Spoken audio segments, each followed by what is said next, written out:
Well, good evening and welcome. This is a meeting of the Special Education Advisory Committee of the Halton District School Board for Tuesday, October the 5th, 2021.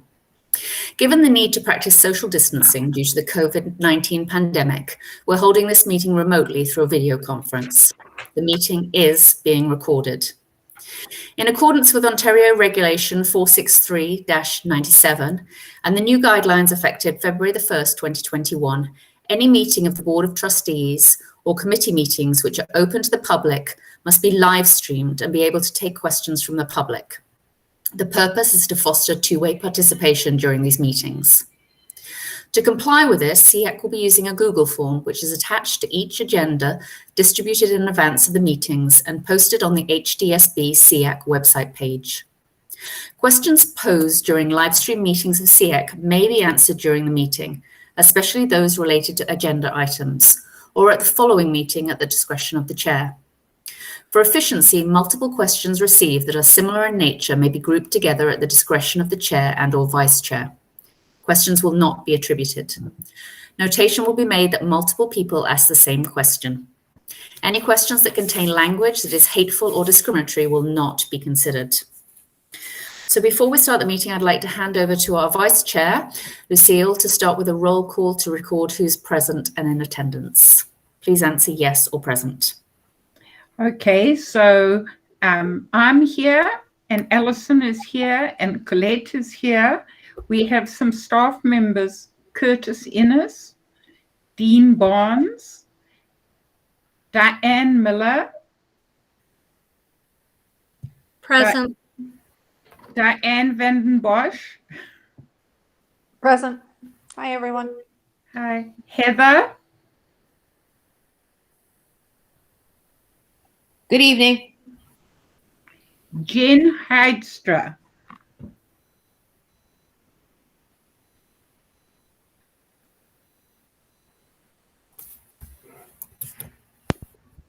Present. I'm not sure if you heard me. There we go. Joanna Oliver. Good evening. Margot Shuttleworth. Hello, everybody. Sarah Lansley. Good evening. Tracy. Hello, everyone. It's great to see you. Okay, that's everybody? I think that's everybody. Okay, great. Before we start again our meeting, we're going to take the time to honour the land. Halton, as we know it today, is rich in history and modern traditions of many First Nations and the Métis. From the Anishinaabe to the Atawondaran, the Haudenosaunee and the Métis, these lands surrounding the Great Lakes are steeped in Indigenous history. As we gather today on these treaty lands, we have the responsibility to honour and respect the four directions: land, waters, plants, animals, ancestors that walk before us, and all the wonderful elements of creation that exist. We would like to acknowledge and thank the Mississaugas of the Credit First Nation for sharing their traditional territory with us. So our first item is to approve the agenda for tonight's meeting. Are there any modifications or amendments that anybody would like to make? If so, can you indicate that in the chat box?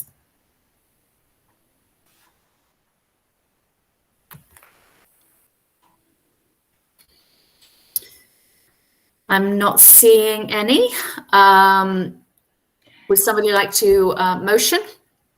Who would like to move a motion to approve the agenda? Margot? If I can pass it to either Tracy or Heather, they are the voting members for the trustees. Tracy? Absolutely. Happy to. And Sarah, would you like to second this motion? Sure, I'll second it. So are there any people not in favour of the motion? If anybody wants to dissent or abstain, please let us know in the chat. None being seen, the agenda is approved as shown. Then we have the approval of our October October or September. September meeting minutes. Are there any errors or omissions from those minutes that people would like to bring to our notice?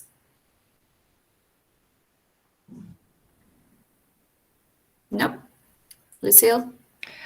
I would like to ask Jen if she'd like to move a motion to approve the minutes. Sure, I approve. And who would like to second the motion? I will.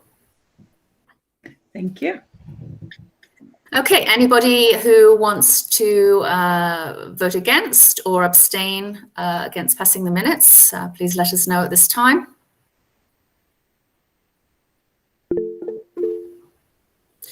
Alison seconded. I did. Okay, none being seen, the minutes are approved as shown.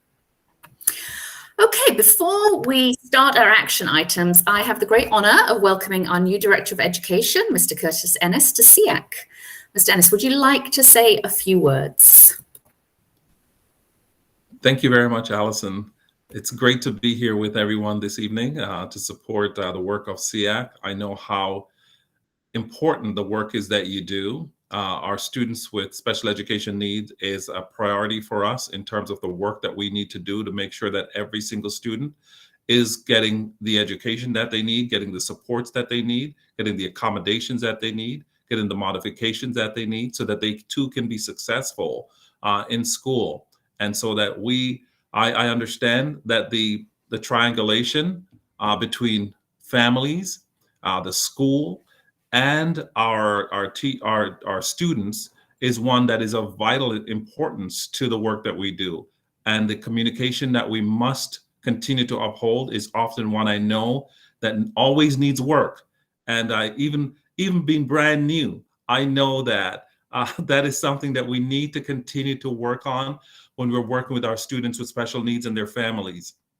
And so I know we have a great leader in our board in Superintendent Ruddock, and the work that she does to keep us apprised of everything that's happening and to get the supports that she needs to make sure that we're supporting all of our students with special needs in the way that will get them to their greatest potential and outcomes. So I am here as a supporter to make sure that we do the work and do it right and make sure that we're always looking to see how we can make the necessary adjustments on our end and provide the right supports so that students can be as successful as possible. So know that you have an advocate and an ally and a support in leading the work along with Colette and all of our senior team. And so I'm grateful to be here this evening. I won't be spending the evening with you, but I wanted to be here to introduce myself, to see you. And I know that through the work of Colette and others, I will be staying in touch with everything that's happening here.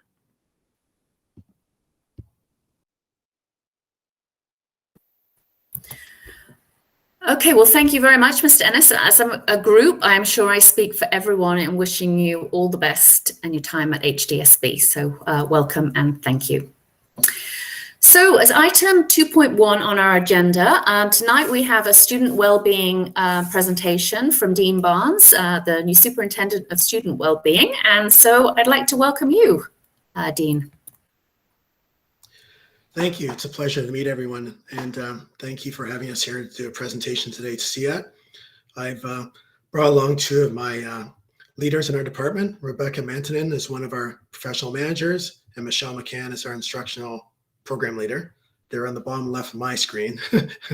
So they're going to walk us through some of the programs and initiatives we have in place to support the well-being of our students, the mental health strategy plan, and other supports that are provided through professional services. So I'm going to hand it over to them. Thank you. Thanks, Dean. So I think Michelle Mccann, I'm Becky Mantonen, Manager of Social Work Services. And I think Michelle Mccann is going to start us off tonight. We're going to review the mental health strategy, and then we're going to talk about summer mental health supports. Great. Thanks, Becky. And I'm Michelle Mccann. I've been an elementary educator with Halton for 15 years now. And as Dean mentioned, I'm currently in the role of instructional program leader of student well-being. So you'll see on the slide, it's very small here, but this is a visual of the mental health strategy. We're going to walk through each of the 3 components in detail on the following slides. So we'll talk a little bit more about each of these components, the key priorities, and then some of the actions that have been put in place in Halton.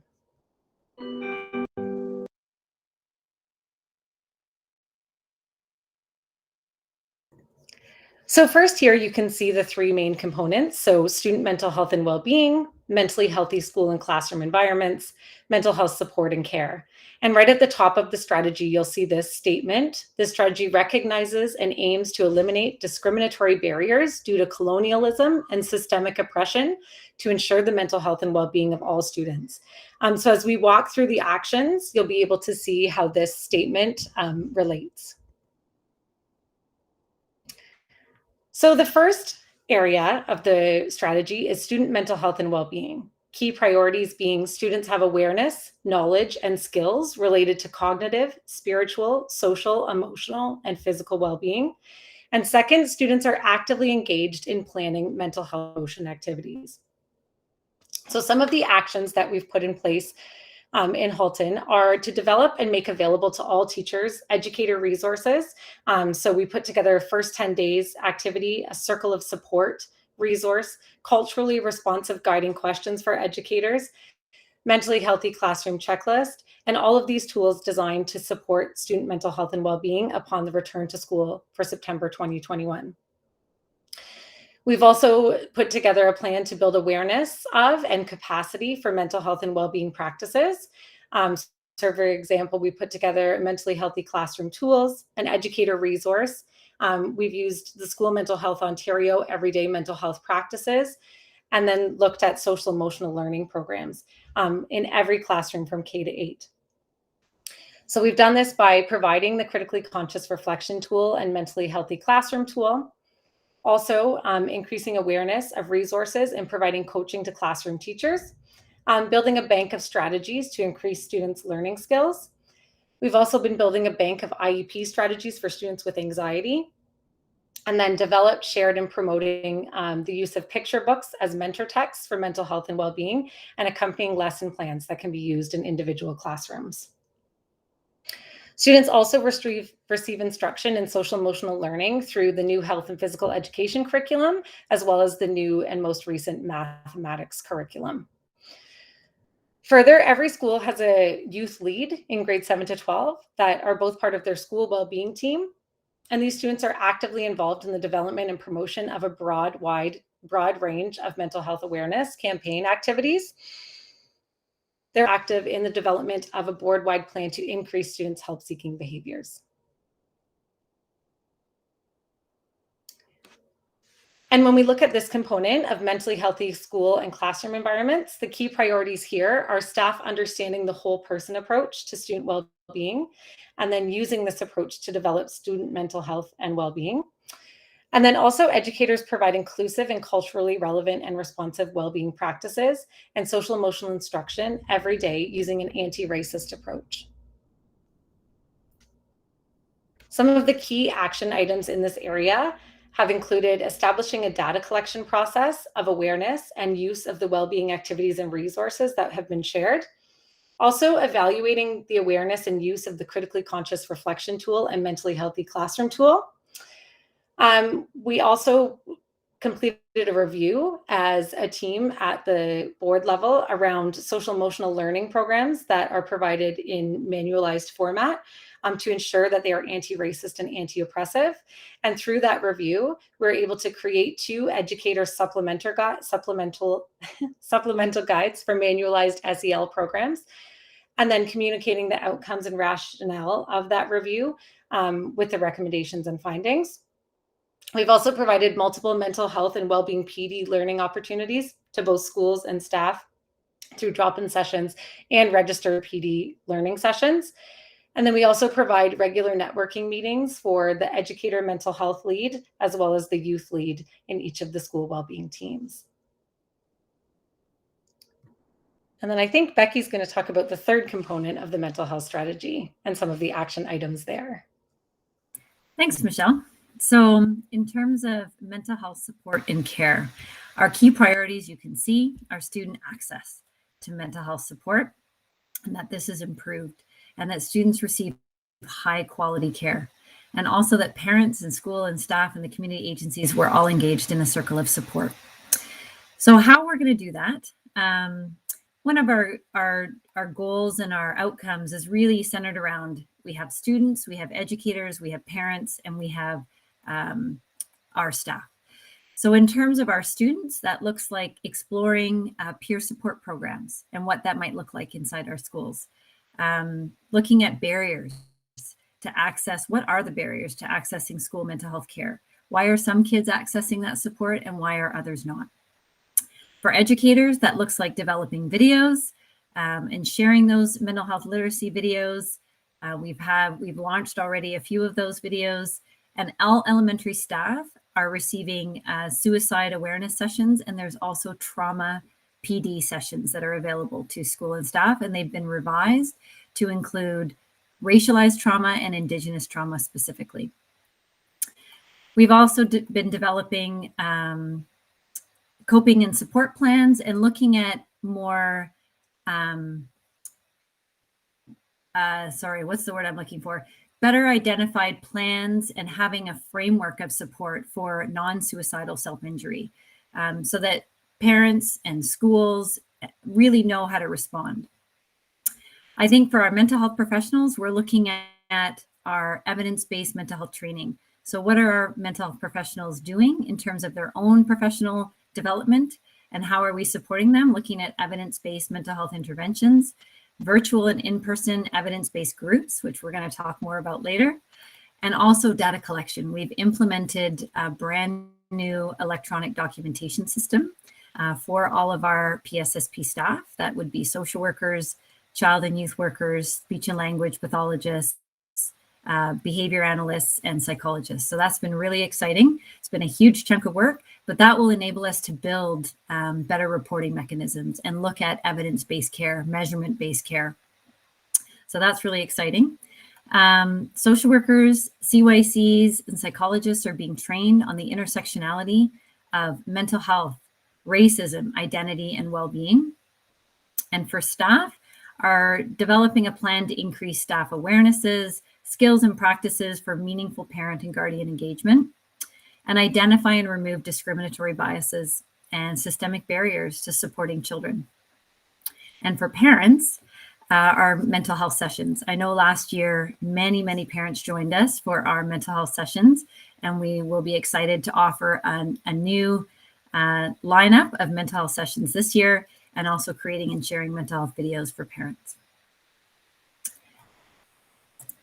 So we're going to talk about summer mental health supports, but before I flip on to that, I wanted to make sure there's no questions at this point.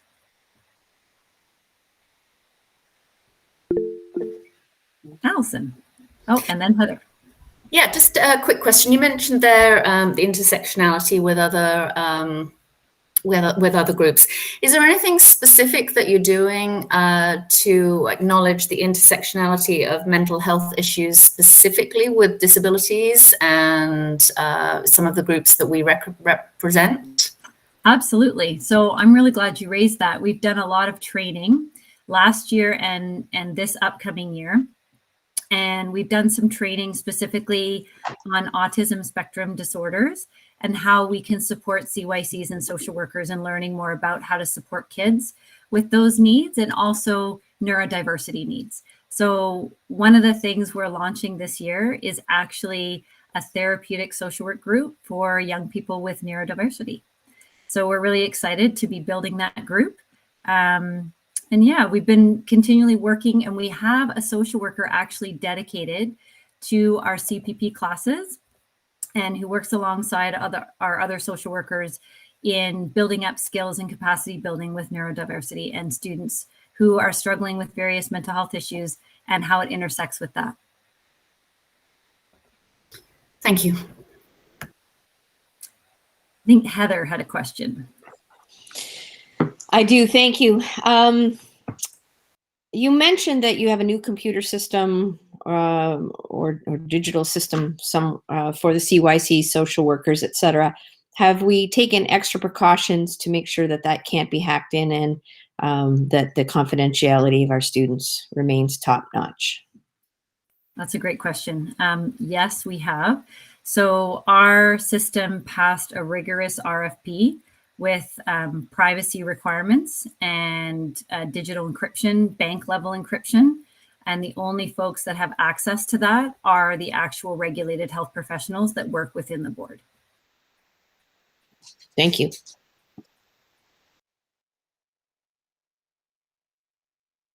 Okay, I don't see any other questions. Oh, no, Sophia. Hi there. So just a quick question. I always hear some of these great programs and that's wonderful, but I wonder about the accessibility. And do the staff in the schools that are like, you know, on the ground, do they know about these programs? Do they know how to access them? I'm thinking of some of the kids that I represent, kids with Down syndrome that are, many of them of whom are in contained programs. Will these resources be available to them? Will there be check-ins in those classrooms? Because there's definitely the need there. So how does that work? Because I often find we hear about great programs and it's awesome, but I feel like they're not always accessible. Thanks, Sophia. Michelle, are you able to answer a little bit about that and then I can follow you? Yeah, I can definitely answer about kind of at the classroom level. So all of the resources that are prepared and provided for educators are designed to support all learners in any classroom. So anything around, you know, mental health check-ins at the educator level, or mental health awareness activities, mental health literacy activities, or kind of those stress reducing techniques are all accessible to all of our educators in every classroom, considering the different ways that they may be modified or accommodated to meet the individual needs of students in some of our self-contained classes, as well as those students with special education needs in the regular classroom. And Sophia, as far as CYC and social work support, those supports are available to elementary and high school students. And we're broadening and working on ensuring that all social workers and CYCs are comfortable with students with neurodiversity. Good to know. Thank you. Allison? Yes, just another question.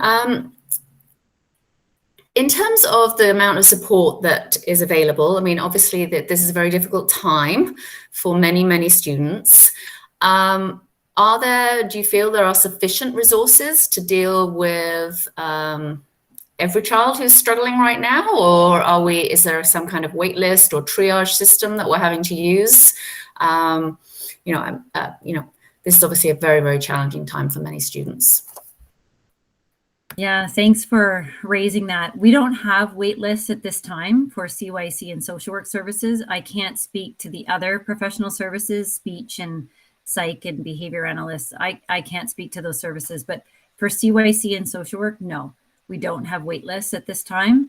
And I know that Michelle could probably tell you a lot about classroom level intervention for all students, and then intervention for some students, which is our CYC and social worker groups or activities that we might bring to a classroom. And then there's, of course, the highest level of intervention, which is kind of at the individual level. So there is lots of intervention available. And we, at this point, have no wait lists involved with our services. Okay, thank you. Diane? I just had a question. You mentioned about the stress reducing techniques. So are some of the CBT, the cognitive behavioral therapy, or the DBT, the dialectic behavior therapy, are they included as part of the curriculum or as part of the stress reducing techniques? So anything that would be used by an educator in the classroom would not necessarily have that therapeutic aspect to it.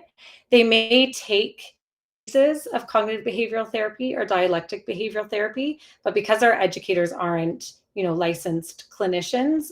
It would just be around the techniques without providing it as a therapy at the classroom level. But Becky could speak a little bit about if the social workers are using something like that specifically with students. For sure. And we'll talk about that when we review summer mental health supports. But yes, those are two therapy modalities that are commonly used, cognitive behavioral therapy and dialectical behavioral therapy, amongst the social workers who are regulated health professionals. And psychotherapy is actually a regulated act, a controlled act. It's one of the 14 controlled acts under the Regulated Health Professions Act. That's actually fairly new, only in the last couple of years. So yes, social workers are absolutely entitled to use psychotherapy, and they do. Thank you.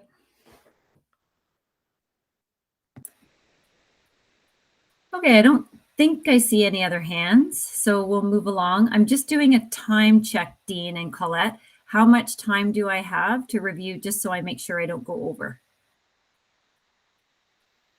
It's okay, Becky. Your presentation is the only one on our agenda, so we're quite happy to give you the time that you need. I'm going to keep you all night. Excellent. Okay. All right, everybody, settle in, get some coffee. All right, so next up is summer mental health supports. So this is just a review. I think I came around this time last year. We talked about summer mental health supports, and I had some great questions from this group. So hopefully I've taken some of those things into consideration as we built our summer mental health supports this year. So just to give you some context, last year we had, I think it was about 125 referrals in total. And I do remember some of the feedback from this group was that you didn't know about it. As parents, you didn't know. So we took that feedback into consideration, and we did send out a Google form for all parents and families to be aware of, and they could self-refer. So our next slide talks about the groups that we did offer. So there's a number of different groups. Oh, Michelle, are you able to flip us to the next slide? There we go. Perfect. Is that the right one? Sorry, it clicked somewhere else. Oh, no worries, no worries. So for social work groups, we offered a variety of things, and you're going to notice some dialectical behavioral therapy in here. We offered Affirm, which is a group for our LGBTQ plus kiddos, and we offered Trails, Anxiety and Depression, which is actually a CBT-based group, cognitive behavioral therapy. We offered Coping with COVID, which is also a similar cognitive behavioral therapy type group. Peers was a group for our neurodiverse population of kiddos. That was well received.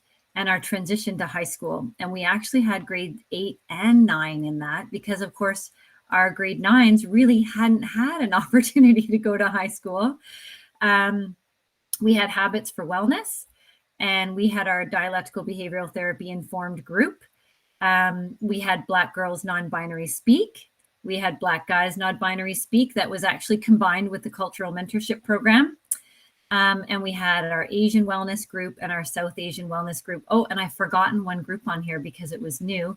We had an Indigenous Circle that we had co-offered with INAUTEG, Indigenous Services. So the CYCs ran a virtual Gay Straight Alliance group, the Chill Club, and they also ran Peers with us. So there was a number of groups. It was a lot of groups that we ran, but we wanted to really be inclusive of a lot of different student groups and student needs. And we knew that student needs were really high. So you can see in the next slide that we actually ran 55 groups this summer. So that was a lot of groups. So you can see actually the number of groups. Our Affirm was 2. Chill Club was very popular with our grade 4 to 6s. That was 13 groups. Our Trails groups were very popular. We ran 11 of those. Yeah, Margot?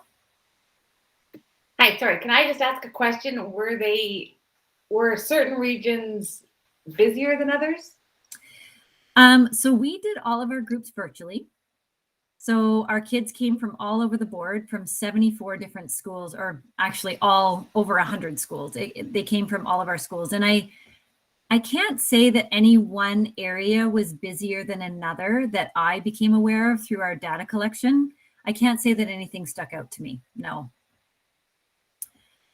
So yes, you can see the many groups we ran.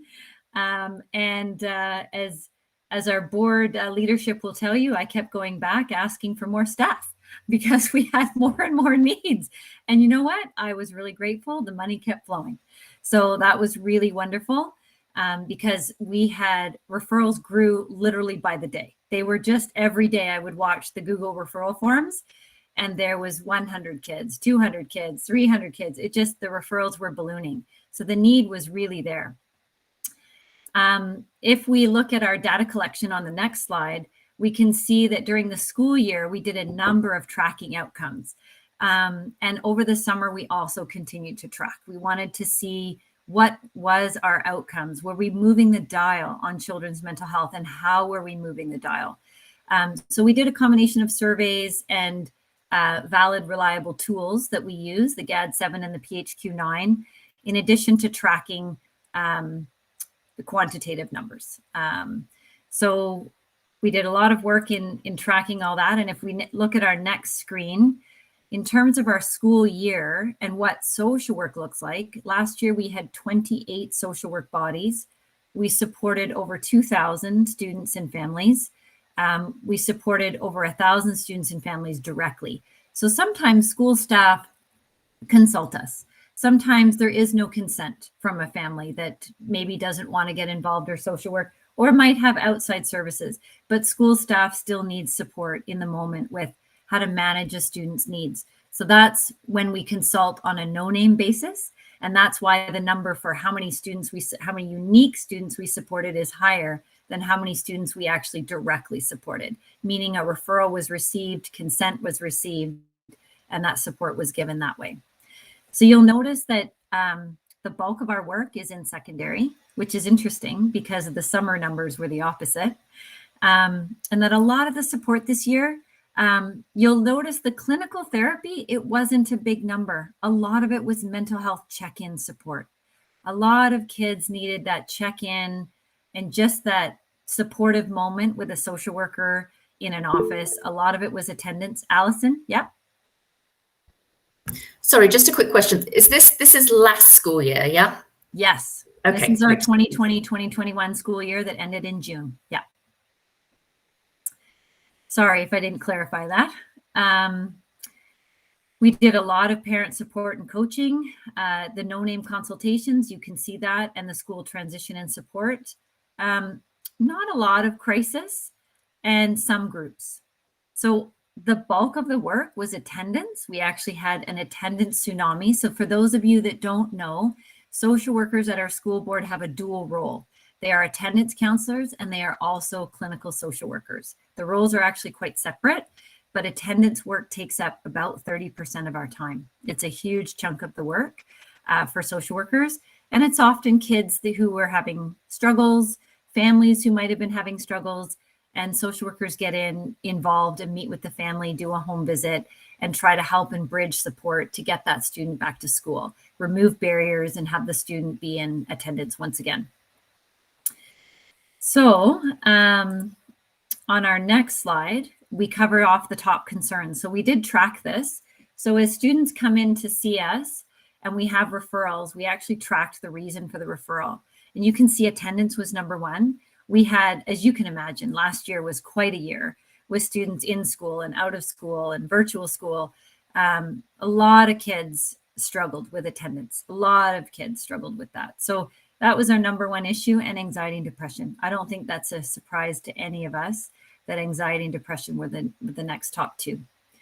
You can see the number of sessions that we held. We held a lot of sessions with students. We held a lot of sessions with staff members and a lot of sessions with partners and family members. The 351 with the MANs on the bottom, MAN stands for Mental Health and Addiction Nurse. So for those that aren't aware, the Mental Health and Addiction Nurses in District School Boards program is a program funded through the LIN. And it's actually funded for 5 nurses in the Halton area, shared between both boards. And they are psych nurses with specific skills. So these nurses often partner with our school social workers, and they help navigate the medical end of things if there is a young person that is involved with the medical system. while we navigate the social work services. So often we'll work together, and that's what that number is on the bottom. Margot? Hi, sorry. Rebecca, I've got a question. Attendance being the top concern, was that attendance as well as like, does suspensions fit into that attendance? So no, no, that would just be pure attendance issues. Sorry, I didn't mean to do that. I pressed the wrong button. I was going to mute, not put my hand up. We've all been there. It's okay. No, suspension would be tracked separately from us, and that would be Safe Schools that would be tracking the suspensions. Right, but so what I'm like, so one of the concerns is attendance. So what I'm wondering, and I don't know if you know the answer to this or not, but is there a link seen between the support you've given and suspensions and expulsions from school? That's a good question. And actually, I'd probably have to dive into the data some more, and I'd have to do that with the principal of Safe Schools in order to even consider answering that question. That's a good question. And Well, I I'm don't just know. wondering, like, if there is there maybe the need for this to come first? And I don't know how you do that, but just things going through my head. Yeah, no, thanks, Margot. No, that's a really good question. So when we look to our next slide, now this is about the summer.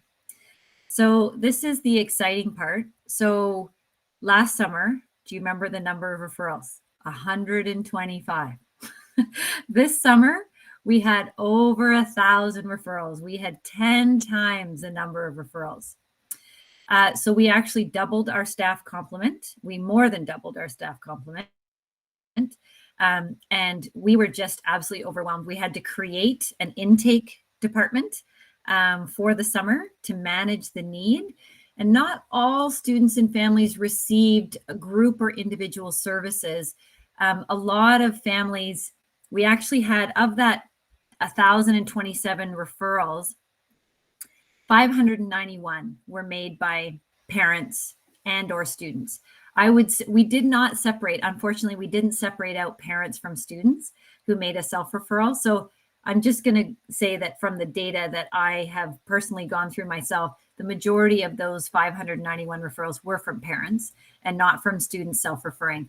And parents would often refer, and then we call the young person and we would say, you know, your parent or guardian referred you for a group. Are you interested? And the young person would say, no, I don't want to participate in group.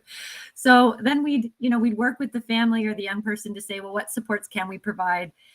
Summer is a time when a lot of kids, traditionally don't engage in services, and they consider that their time. We certainly saw that pattern, but we also saw a pattern of kids coming forward that had never come forward before. So kids who had flown under the wire, kids that wouldn't traditionally have accessed our support, kids that really came out in high numbers and said, I need some help, and I'm actually not doing okay. So it was wonderful to be able to provide the support to these kids. And we were able to offer groups for kids with neurodiversity. We were able to offer groups for elementary kids. We were able to offer groups and services for kids who really didn't fit any of our other groups. And we had another we had another bunch of CYCs and social workers serving those kids and determining exactly what services were the families after. Sometimes it was more case management. I don't know the system. I need support navigating this system. It's very confusing to me. My young person doesn't want to participate in a group or won't, or doesn't want their camera on or something like that, but yet I need help. So that's the services that families received either through an intake service or through a specialized one-to-one individual service. We really tried to leave no one behind. We really wanted to make sure that families and students got whatever level of service they could engage with at that time and whatever level of service that we could possibly provide. So that's what I kept going back. to our associate director, David Bogue, saying, I need some more financial support because we actually have more families coming and more families week by week. And that support was provided by our board. And I was so grateful for that. It was amazing. So we had 569 kids either served in group or individual services. Last year, you probably remember that we actually had a special service for kids with developmental needs. And we formed a specialized team of a social worker, a speech and language pathologist, and a behavior analyst. And we formed that same group this year. And they developed individual one-to-one services for young people and their families. And they also delivered group services. So we had a variety available that would fit the needs of a family. We had the 458 families that received intake services were families that would prefer a different level of service. And sometimes it was system navigation. Sometimes it was one-to-one support on the phone with a parent. Sometimes it was one-to-one support with a young person who did not want to join a group and who did not want to commit to individual services, but who did engage with an intake social worker or child and youth counselor and was able to receive service that way. So we were pretty excited. And you'll see that the numbers were flipped from the school year. Direct service was mostly secondary and very few elementary. And over the summer, elementary students took that over. And there was a lot of elementary student service, which was really great to see. And of course, secondary students are out and about and able to be a lot more mobile than elementary students were. But we were really glad to see more elementary students. We had 2 blocks of groups. So we actually planned it so that we had a July block and an August block. And we did that to be respectful of families who might have been taking off for some sort of vacation this summer. And we wanted to make sure that we didn't hold groups for the majority of the time. Groups weren't spanning July and August, that families felt like they could truly disconnect and maintain their own wellness. And that kids, when they were around, they could choose July or August groups, depending on what suited their family life. So that seemed to work pretty well. We had 8 weeks of service, so we did span the entire summer, and we had an intake team available Monday to Friday, 9 to 5, or 8:30 to 4:30, and that seemed to work out really well. We connected with our community services, with ROC, with CAPAS, OTMH. We had students going back and forth between OTMH and us. And we had an amazing collaboration. It was an amazing mental health pop-up service, really, that managed to serve a lot of kids. We learned a lot about running groups on a very large scale. So if we want to go to the next slide, our outcomes. So if we look at our anxiety outcomes, you remember the first, the top item was attendance, and the next top items were anxiety and depression. So we use something called the Generalized Anxiety Disorder Scale. It's a 7-item scale. It's a reliable and valid tool, and it's free. So we use it for measuring outcomes. How are they doing pre and post? So how are kids doing pre-service and post-service? So this could have been pre-individual or pre-group, and then post-individual or post-group. So you can see that during the school year, we actually did move the dial on kids' anxiety, and they moved from moderate to mild. We didn't have, not all students opt to, students have to consent to doing these scales, and they have to consent to us sharing this information. So not even de-identified information. Not all students participate in those. We encourage them to, and it's certainly part of our clinical programming, but not all students opt to fill them out. So you can see the sample sizes. Over the summer, we also moved the dial, and they moved from moderate to mild. So that was really great to see. And it shows us that our groups are working and that students are getting better. And a lot of students who enter group, you know, they needed that power of the group and to know that they're not alone and to know that they're not facing these worries alone. And they also needed skills and clinical skills that gave them the confidence to use these skills as they face things that worry them. And that was really wonderful for our staff to see, like, we're actually having a good effect here. We're moving the dial. So this was fantastic. The next slide is our depression outcomes. So we use something called the Patient Health Questionnaire. It's a 9-item scale. Again, it's reliable and valid. And you can see our 2 scores from the school year and the summer. So the school year, we moved from moderate to severe to moderate, which was great. Our sample size was smaller. Our sample size was quite small in the summer. Again, getting kids to participate in filling out pre and post scores sometimes can be a little bit of a struggle when kids, you just want to, the group is done. They don't want to fill out any scores. But we did have 14 in the summer. You don't see it move. Yes, it moved on the scale, but it didn't move in the rating. And the reason why is because the rating is from 10 to 14. Anything between 10 and 14 falls within moderate. So although we move the numbers, it actually technically is still graded as moderate. So we'll be working on that. And what that tells us is that we need to look at our groups in terms of what we're offering. So some of our groups, Trails to Wellness, are anxiety groups or depression groups specifically, and they're CBT based. So are there other types of groups that we should be exploring that would move this dial more? Are there other types of interventions we should be looking at? There's all kinds of discussion on different therapy modalities that are different and have different impacts on different groups of kids. And that's something that we're exploring right now as we look at the intersectionality of student mental health, racism, and ableism, and all those sorts of isms that we look for. What is the best outcome for our kids, and what is the best type of group to deliver? So when we look at some of our other surveys, by the way, the Chill Club is a group of grade 4 to 6 students. So they didn't fill out a PHQ-9 or a GAD-7 or anything like that. We did a survey, a student-focused survey. So some of the things that we asked them questions are, are you using the skills that you were taught? Are you able to think about different kinds of things? Do you recognize the strategies? Do you recognize when you're feeling worried? All those sorts of things. And we had some good responses.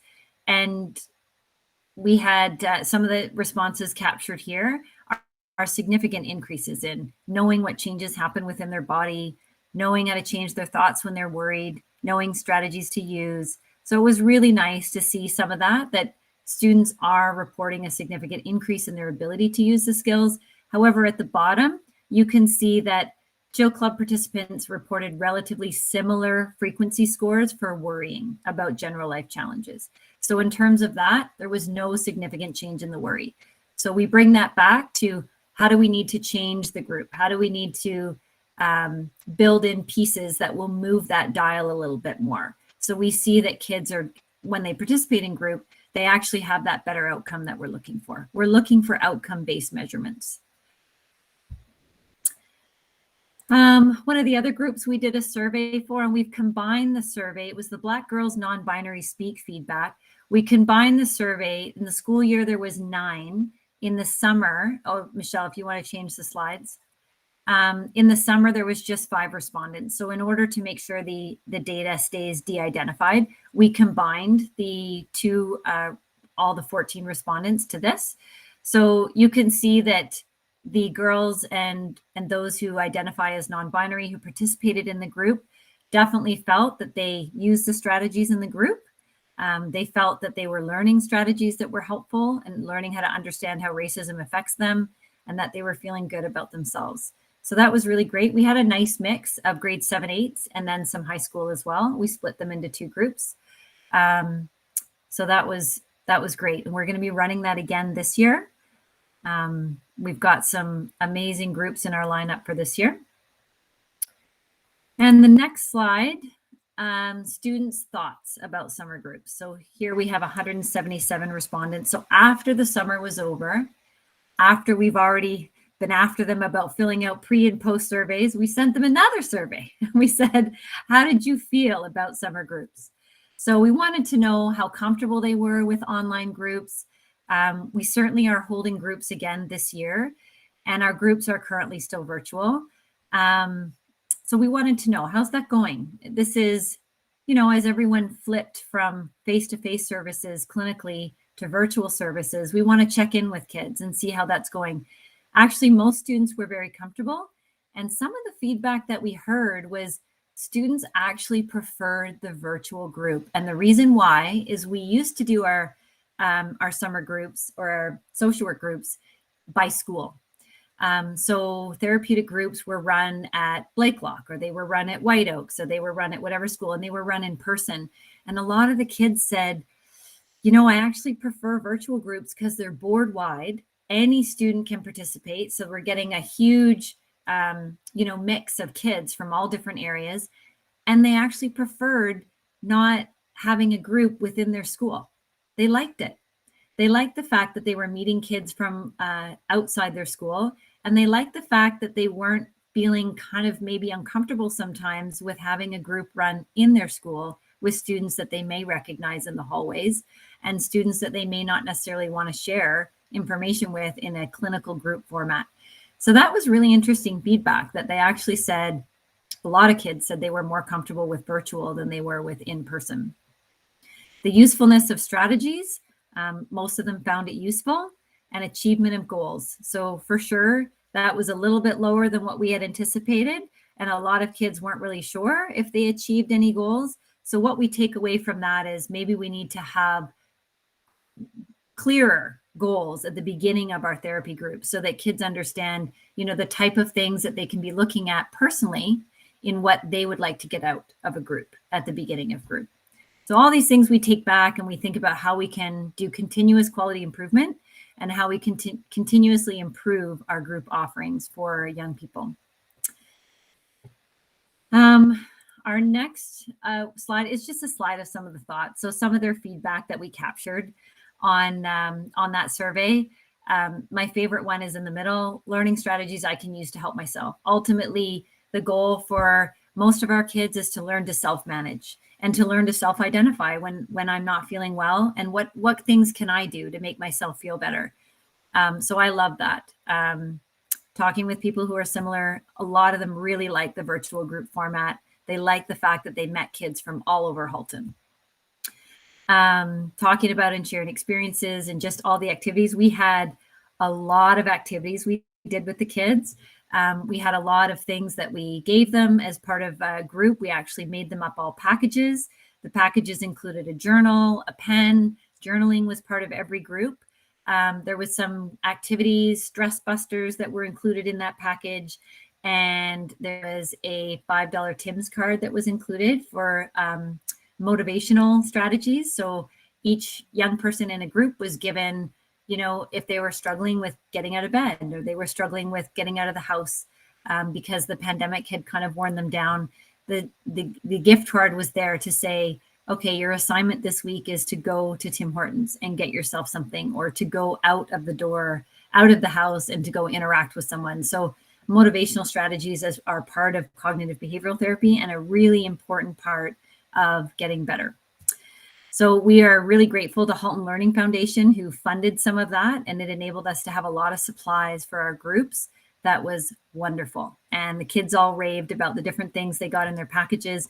We couldn't be there in person, but getting a group package delivered on their front porch, it was really fantastic. Or, outside their apartment, they really enjoyed that, opening the package and finding things inside just for them and just for the group. It made them feel a part of something.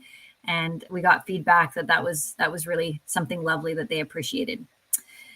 So on our last slide is feedback from parents and guardians. I don't think this year we had as many survey respondents as we did last year, and that could be just a function of how tired everybody was, but we did send out our survey to all parents and families.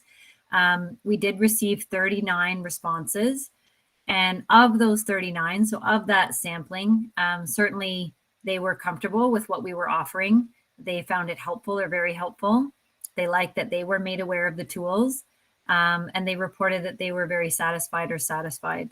I should say, as part of the summer groups, what I forgot to include is we did have one parent parallel group that ran with the South Asian Wellness Group. That was a partnership with the Punjabi Community Health Center, and their staff ran a simultaneous evening group for the parents. And we had some great feedback from those parents about how much they appreciated that. So while we ran the group during the day for the kids, we ran the group in the evening for the parents to tackle some of those issues. That was a great model. I would have done that with every group we could have. We just ran out of staff.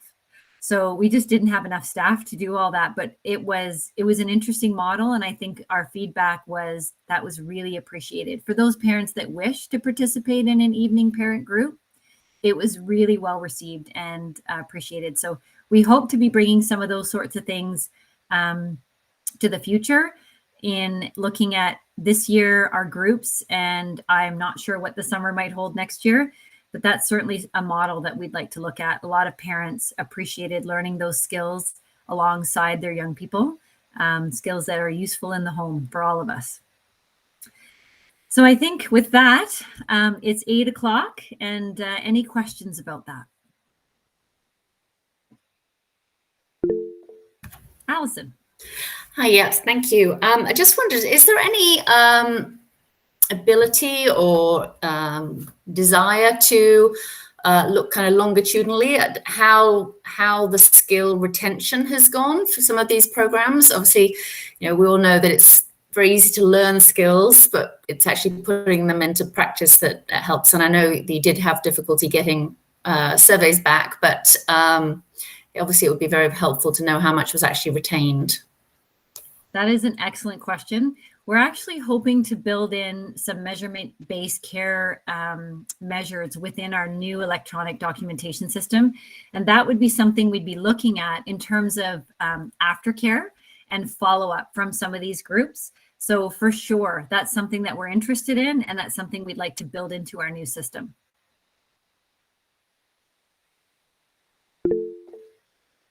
Allison? Sorry, yes, one last question. Obviously, school going back, I know we're only a few weeks in. How are our kids coping on a well-being basis this year? I'm hearing anecdotally that it's a challenge. I just wondered what we're actually seeing for our kids in the school system, even in the short period of time we're back. Yeah, that's a great question. I'll start off, and then maybe Michelle, you might have something to add to that. So I don't have any data to share with you at this point because it's just 5 weeks in.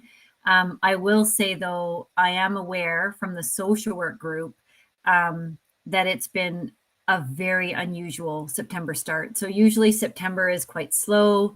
There are a few referrals. I would say the majority of the social workers, there are 29 now this year. We had an extra position added, which I'm very grateful for. The majority of the social workers are reporting to me that they're running a bit of an emergency room, and they are very busy. They have crises brought to their door almost every day. That it's been a very unusual September, and they usually don't put on the roller skates till about this time in October, and those roller skates went on the first week.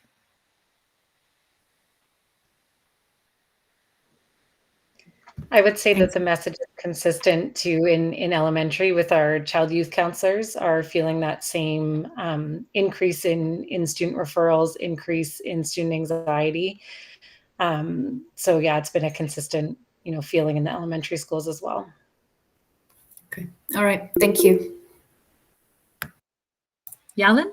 Yes, and what a wonderful program and you ran. And actually, I'm one of the statistics that you presented. And so I have to say that, really appreciate the opportunity. And so my comment is that, when we look at the data in the summer, and so most of the students came from elementary school level, and mostly are from parents' referral. So I'm just wondering, during the school year, so would you be able to consider, and I know during the school year, perhaps referral come from the teachers mostly. And so taking into consideration of the September, unusual September start. And so I think there are probably a lot of unreported, challenges that the parents have felt, but, wasn't dealt with in the summer.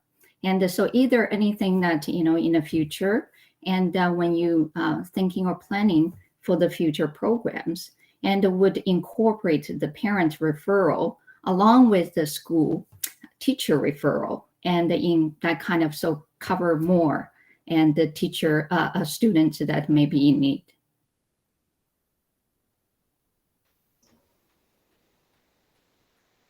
Did I freeze or did Yalen freeze? I wasn't. Oh no. Did I freeze? No. I just thought you weren't done yet.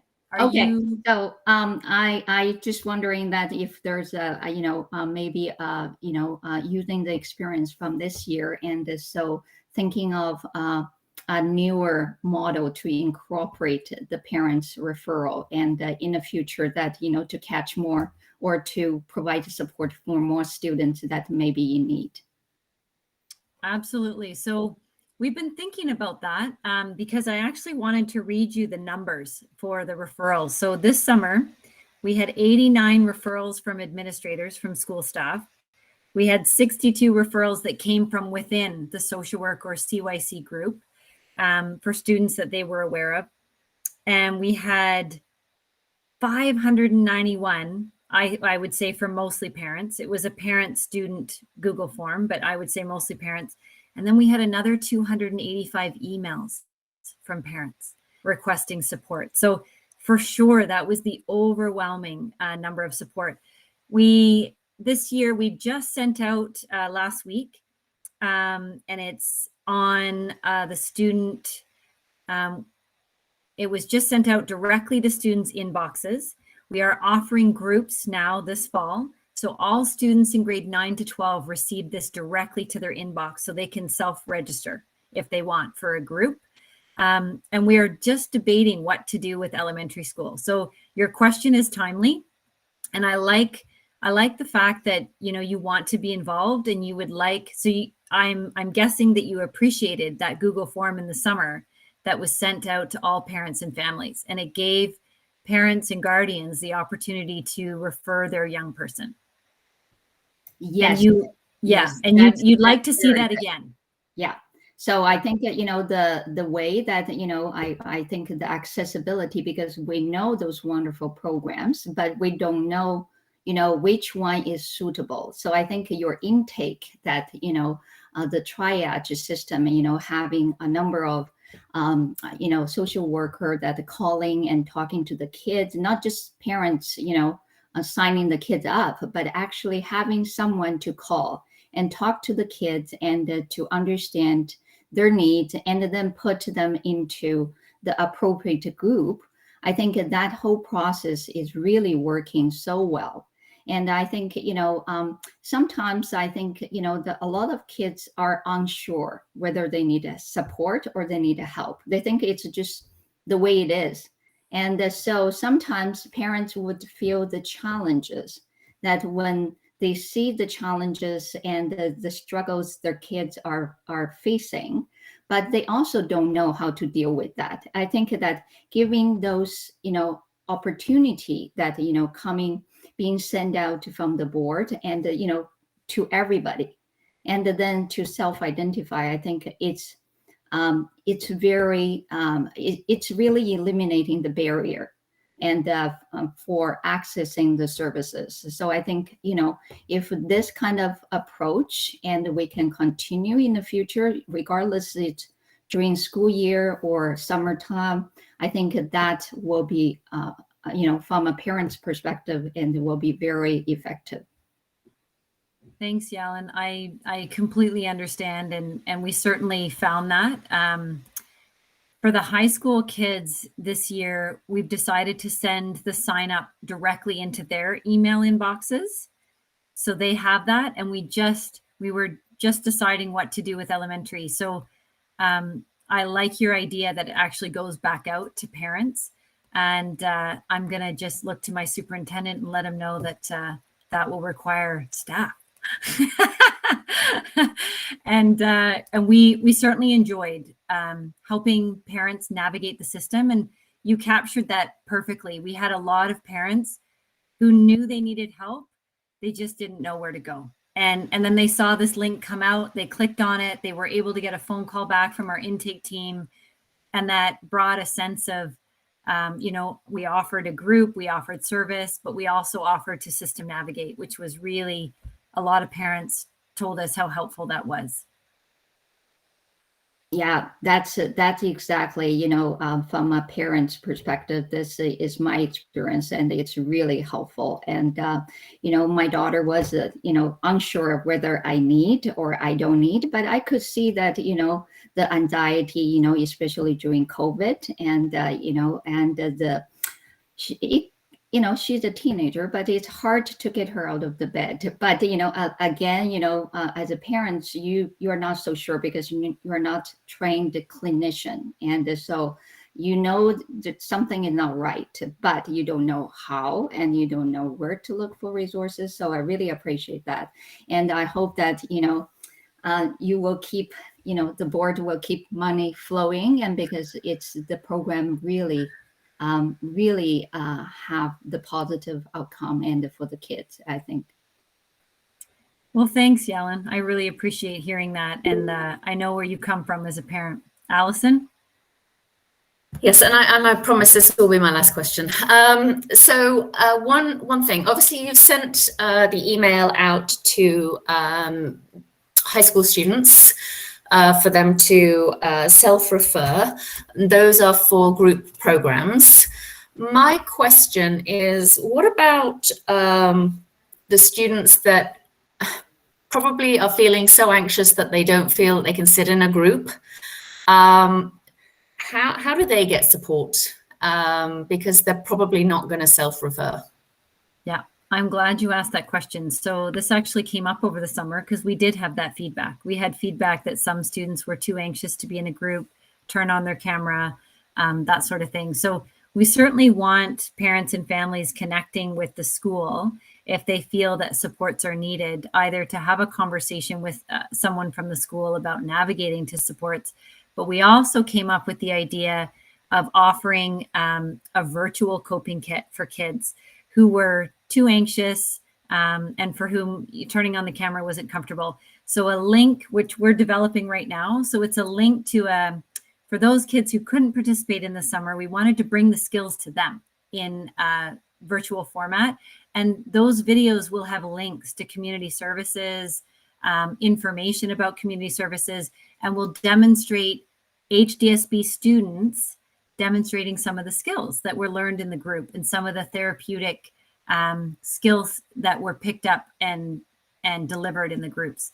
So we were hoping that could be one avenue that kids could see kids from their own board demonstrating these skills. Social workers are going to coach the videos. The videos are being filmed as we speak, and we could send out that link, but also having the ability for families to be able to contact someone at the school, let them know, hey, we're struggling here. I don't think my young person is going to put their hand up. I don't think that they're going to self-identify that they have this need, but I'm really struggling with this with my young person at home, and I'm looking for support. What does that look like? There's also Michelle Bates, our mental health lead, has done a fantastic job at listing community resources on our mental health website section of our publicly facing website, HDSB website. There are some amazing resources there and answers to commonly asked questions. So I would encourage families to navigate to that. She spent a lot of time as our mental health lead putting together those pages and putting together that information. But sometimes parents and families, they need to talk to somebody. So I would encourage them to reach out to their school, reach out to their administrator, and let them know that the young person is struggling so we can then determine what happens next and what support might serve that young person the best. And is it a referral to a child and youth counselor or a social worker? Is it a referral to another community resource? What is the young person's, what will they engage with? And what's the family looking for? And we know those answers and we can help you. Great, thank you very much. Okay, any other questions? Well, thank you very much. It's been a pleasure to present, and I'm really thankful for the opportunity. Thanks for letting me come and letting us come. Yeah, thank you. Thank you for having us. Thanks. I just wanted to thank Rebecca and Michelle. You can see we've been really busy, and I hope the session's been very informative in terms of the many ways that we support students, both in person and also virtually. But thank you once again. Great. Well, I'd just like to thank you for your time, a wonderful presentation. And again, thank you for all of the hard work that you've been doing in support of our students. Great. You're welcome. So moving on now, we're at item 3.0, which is a SEAC discussion question period. So if anybody has any questions that they'd like to raise at this time, please feel free to do so in the chat. Yolyn. Hi, I just wanted to ask a question because, you know, our training, SEAC onboard training is postponed. So I was hoping that, you know, I probably will ask that question, but, you know, it's because I'm so new on SEAC, and I know that, you know, before we close in the SEAC for the summer, and the way we voted on the special education plan. And so both the learning disability and the ABC and have submitted the minority report. So just wondering, you know, either any follow-up and or what should we do? And are we coming back to discussion, or what is the procedure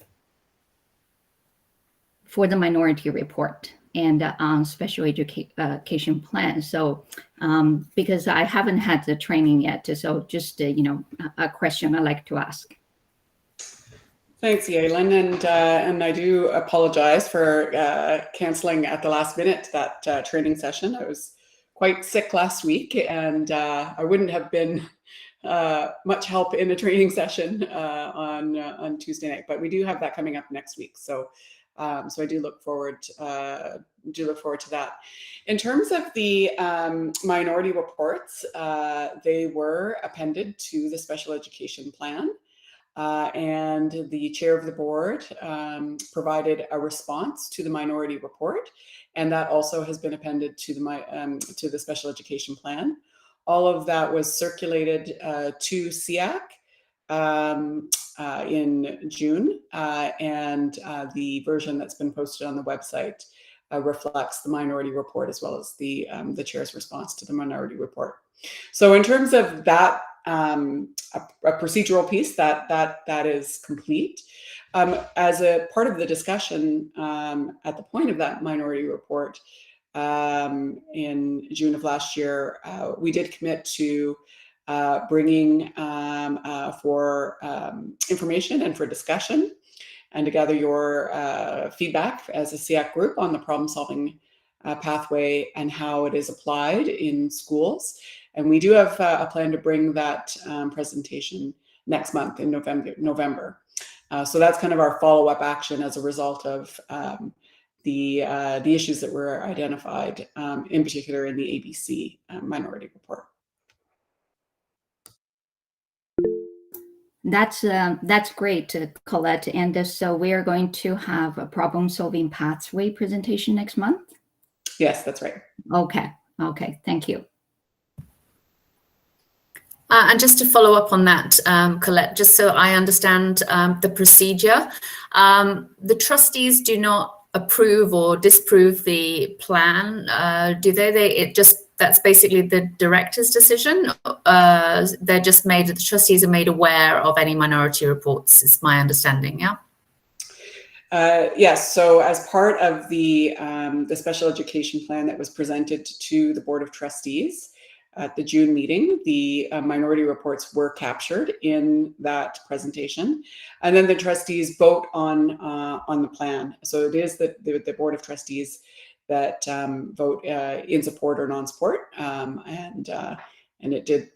The special education plan did pass at that board meeting in June. Okay, thank you very much. Are there any other questions at this point in time? Tracy. Hello, I just wanted to respond or just say a few words about the vote and everything. And as trustees on the committee, we bring reports back to the board table. Heather and I are kind of working on it as we go here tonight to try and capture, major sentiments, action items, and so on. And my personal feeling last time was that the minority reports kind of came at the last minute, and it would be really great if somehow we can have those conversations at the table so we can get a deeper understanding of what the issues and challenges are as per your kind of expert view, and to do that a bit as early as we can so we can, I guess, engage in more of a process with the rest of the trustees as well. I'm not sure if my colleagues would add or if I made any sense at all, but that's just sort of how I was feeling last time around. Margot? Yeah, no, I just wanted to follow up with Tracy because, I do think we do need to have those critical conversations following, because I'd like to see what direction we go in response. So I know there's been an official response to you, but again, so I know we're having the problem-solving pathway brought next to the next SEAC meeting, but again, I think it's important for us to be tracking as we go through the year and as we move through the plan, if you are feeling we are addressing the concerns that were brought forward. So that, I think, is what we need to be doing, is tracking the progress we're making to fulfill the requests or the concerns that you had.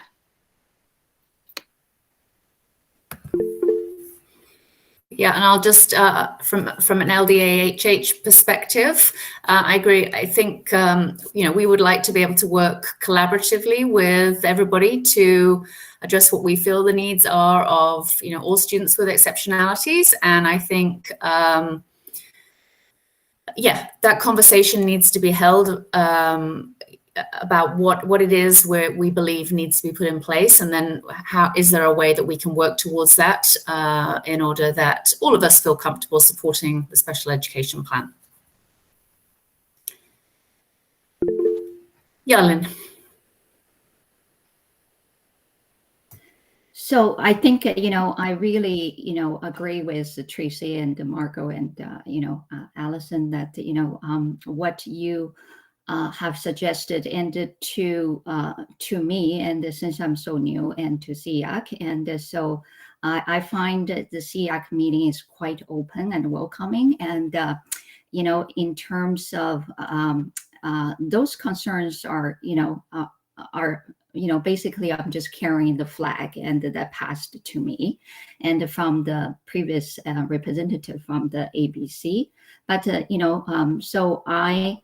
As a new representative, I'm looking for solutions. So we know that those are the concerns, those are the issues, but how are we going to address them?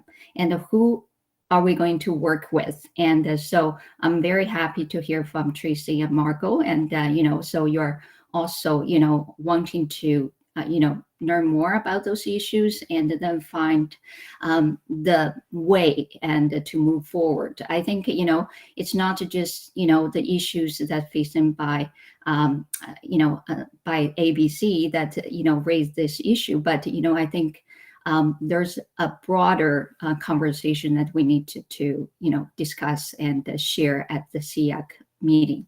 And so, just let us know that, how, what you need and from us, and, in terms of association, in terms of parents' feedback, and, how, what kind of information you will need. And we're here to help and offer, suggestions or comment. Great, thank you very much. Are there any other questions at this time for Colette?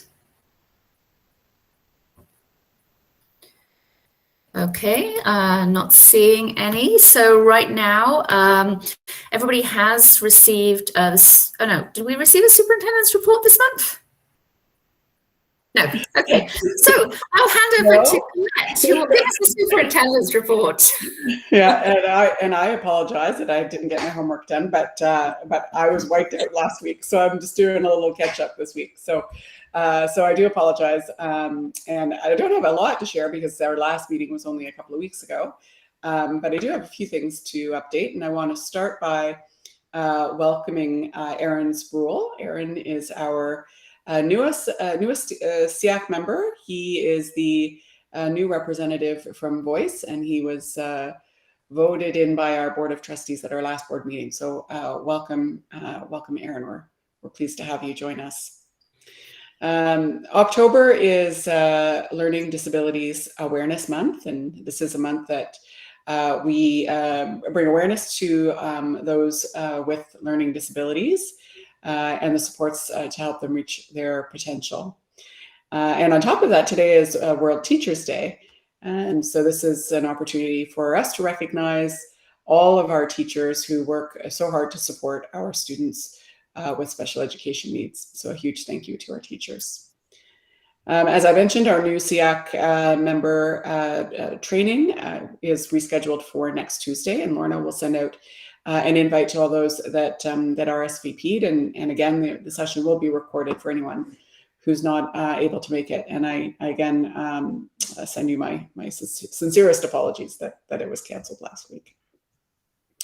At the September SEAC meeting, there was a question about our waitlist times, and I did have our psychologist and a speech and language pathologist work with their teams to update the wait lists.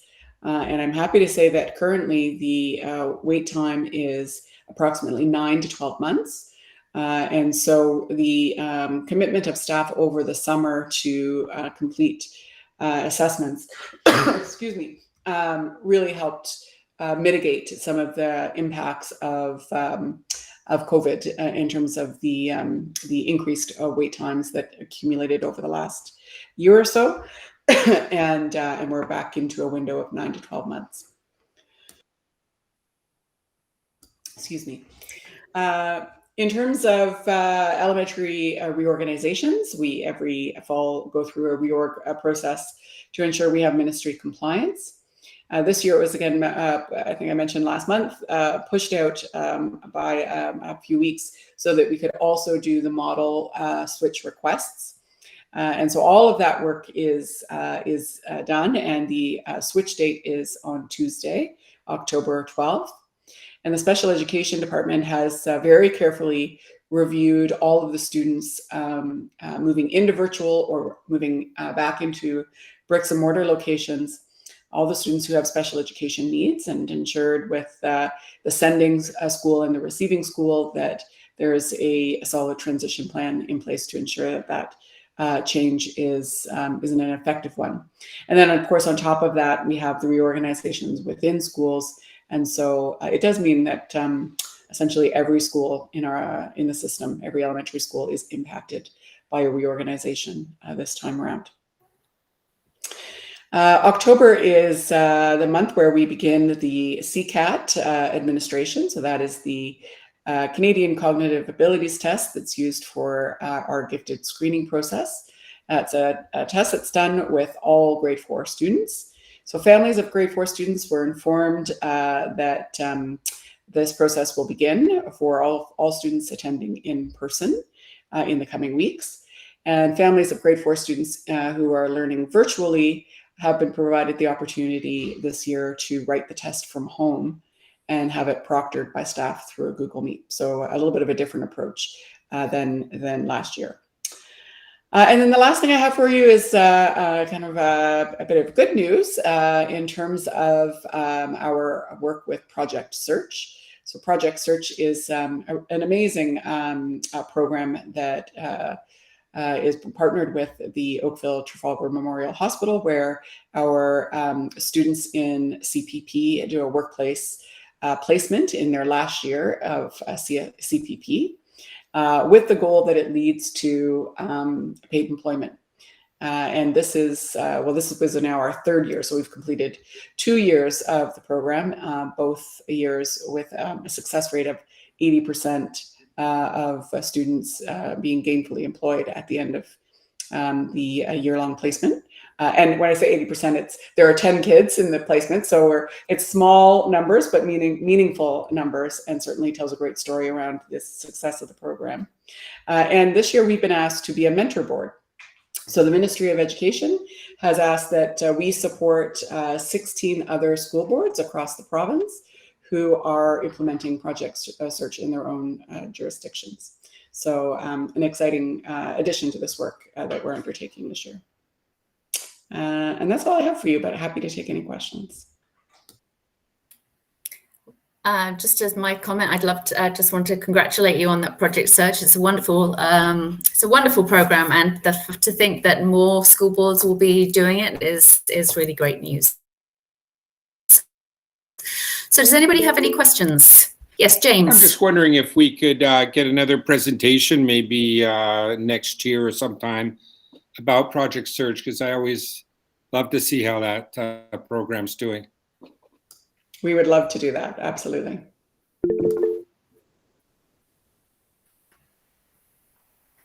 I take it, James, your hand's just gone back up. Nope, down. Okay. Any other questions, comments? Liz. Hi, this is actually Aaron. Oh, sorry, Aaron. Well, no, my name is certainly coming up as Liz on the thing, and I'm not sure why the computer decided to use my wife's login and not mine, but anyhow, here I am. So looking forward to joining this committee and participating, and thank you for the welcome. I had a question about the waitlist times that you'd mentioned a little bit earlier, Colette. You said it was down to 9 months. Is that the goal, or is there, what is the ideal scenario there?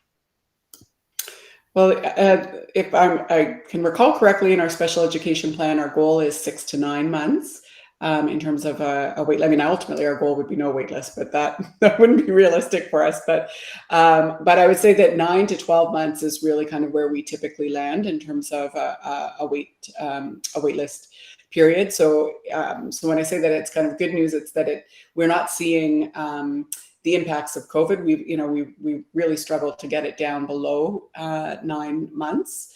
So 9 to 12 months is typically where we would see it. And I had a second question, actually. It was about the I think the gifted testing. Maybe I'm using the wrong term. Is it a similar process everywhere in the province, in that the students take a test and will get a score, and then in order to move through the process and be further identified, they not only have to meet that score ratio, but they also have to be identified by their classroom teacher? Is that the same process in the Halton board? So I can't really speak about what the processes are in other school boards, although I know that certainly across the province, most boards would have a point in time where they screen students using a standardized tool. But for us, we have two methods of identifying students for gifted screening. So one is the screening at grade 4, where all students complete the standardized assessment. But prior to that, a student can be assessed through when they come forward through the problem-solving pathway. So if a teacher or a parent identifies some exceptional needs, that is then brought forward to the school resource team for discussion, problem solving, and exploration in terms of what are the next steps in that problem solving pathway to take. And sometimes it would be an assessment for whether there's a suspected learning disability or a suspected intellectual giftedness. So that's the process that we would use for highly able students in kindergarten to grade 3. And then grade 4, it's the kind of what we call the universal assessment for all grade 4 students. And when they write that assessment in grade 4, is it, above a certain threshold, they get, there's a plan put in place to meet their needs? Yes, so there's a few different cut points. So there's one cut point where a student would automatically meet the criteria for intellectual giftedness, and then there's another range where if they're within a certain range, then another assessment would be done to determine if, using this second assessment tool, they would meet criteria. So it's a combination of both. So some they would automatically, if they fit within the upper threshold, and then within a lower threshold, it's a second assessment to determine if they meet criteria. Okay, great, thank you. Great, and I'd just like to welcome you, Erin, on behalf of the rest of SEAC. So lovely to have you with us. Any other questions at this time? Okay, so at this time we'll move into the association reports. Do any of the associations have any reports to give at this time?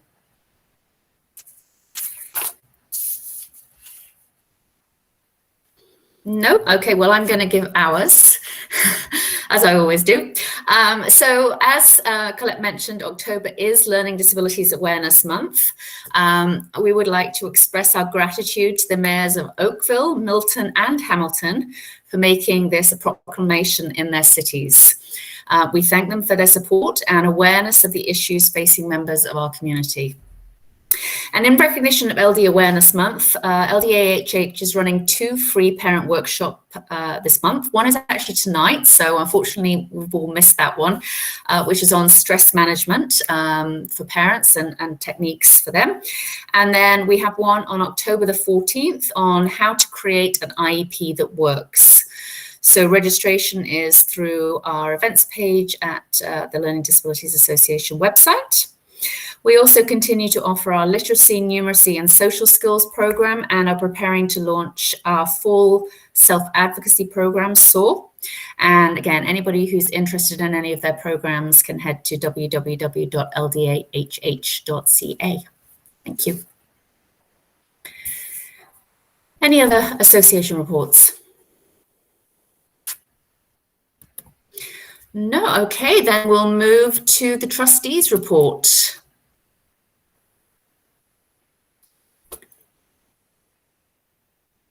And is that Heather? Tracy's going to start off.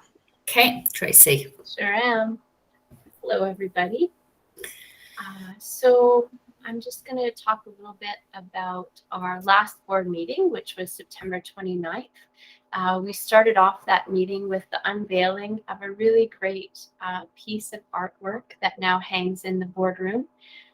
It represents the board's multi-year plan that was created and approved last year. And this great piece of art was done by an HDSB student artist, Min Yi Lu. And it was part of an outreach to really involve student voice in interpreting the meaning of the multi-year plan. So hopefully everybody can check that out. The board approved the recommendation from Superintendent Ruddock of the appointment of Erin. Welcome.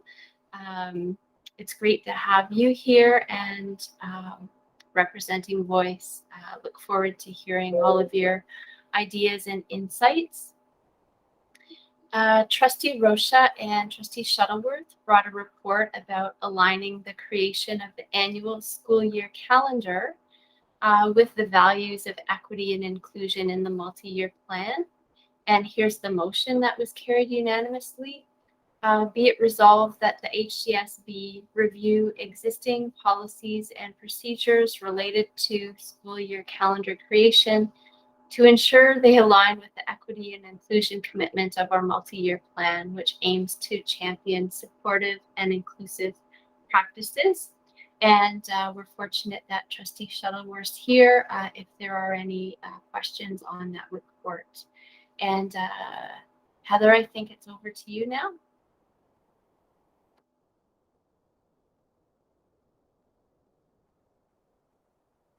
Sorry about that. Okay, so the long-term accommodation plan, LTAP, was discussed at length and hasn't yet been finalized. This is the board's planning tool, which helps to identify areas of student growth and decline over the next decade and plan infrastructure to best accommodate this. It will be coming back to the board in a few weeks, and there's an online form available until tomorrow, and your comments are invited. We received a quarterly capital update, which provided progress on the new Elsie McGill Secondary School, 2 new elementary schools in Milton, and a new secondary school being planned in Oakville. Other plans include a childcare at Frontenac Public School, completion of the work at Nelson related to the pupil accommodation review, and HDSB has undertaken a climate-ready school project at Irma Colson Public School, and the CRS project is awaiting the final minor site plan variance and building permit. This is a really exciting project. Lastly, the board has implemented 143 projects under the COVID Resilient Infrastructure Stream. That was a mouthful, including many outdoor classrooms. This is federal funding, and some projects have been completed while others are in the starting stages. On September 23rd, I went to visit the construction site of Elsie McGill Secondary School. It's well on its way and might be ready for partial occupancy by February. It is innovative. It is unlike any school in Halton, and of special note and interest to CEAC. The Community Pathways Program's classrooms are unbelievable. They're glass, so the students and most of the school, the students can look out at the escarpment over the sports fields. The classrooms for the CPP classes are set right in the middle, sort of front of the school. They're not tucked away in a back corner. These kinds of things are super important to me, and I really took note of it. The classrooms have walkouts to the outdoor patios, and the outdoor patios have permanent cement planters for growing plants and vegetables. Like the students are, whether they're in the CPP program or other programs in the school, they're going to be able to get their hands dirty in the dirt, growing their own veggies. Like it's awesome. The whole school is laid out in a unique way and for all levels of inclusive learning. Another note, the renaming of Ryerson Public School Committee will have its first meeting tomorrow. And I think it's back over to you, Tracy. Okay, awesome. A couple notes now. So that was reflective about our meeting that took place last Wednesday or the Wednesday before. And now tomorrow night we have a meeting as well.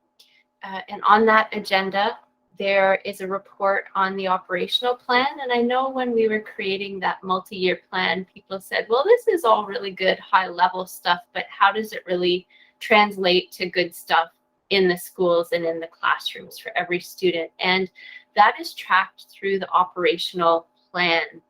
And this report is an update of progress made over the last year. So there's a link in our report that you can jump over and check out the specifics if there's certain areas that are of interest to you.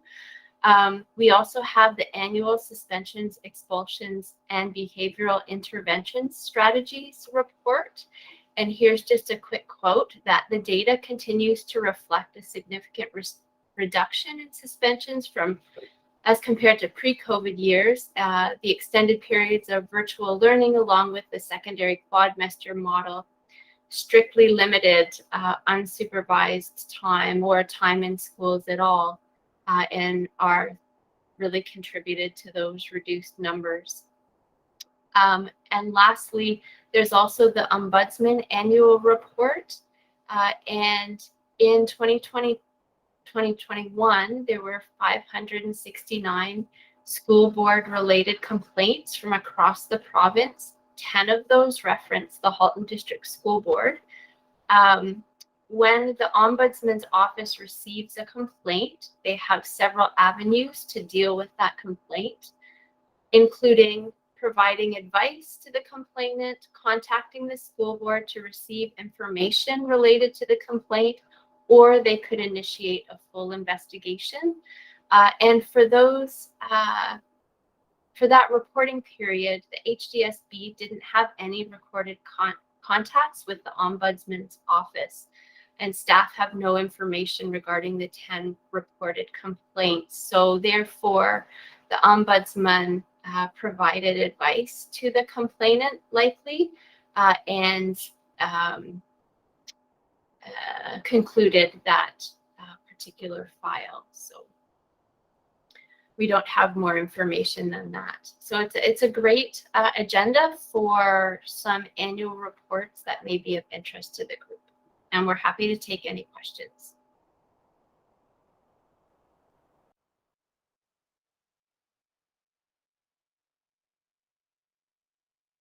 Are there any questions at this time?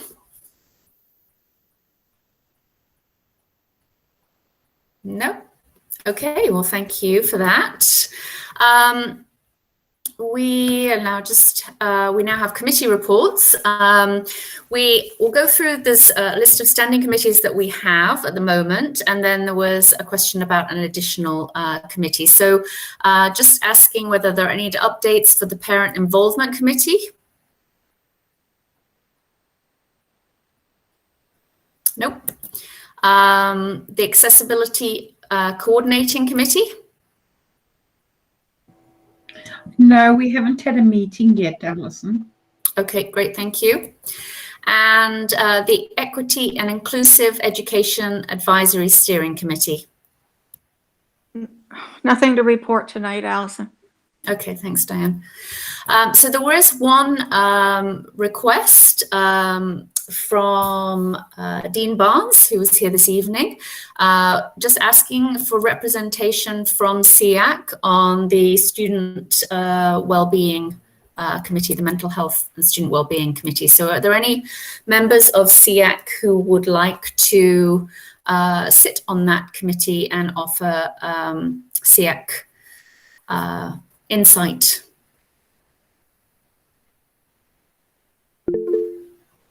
Yarlene. Yeah, I can volunteer and to sit on the committee.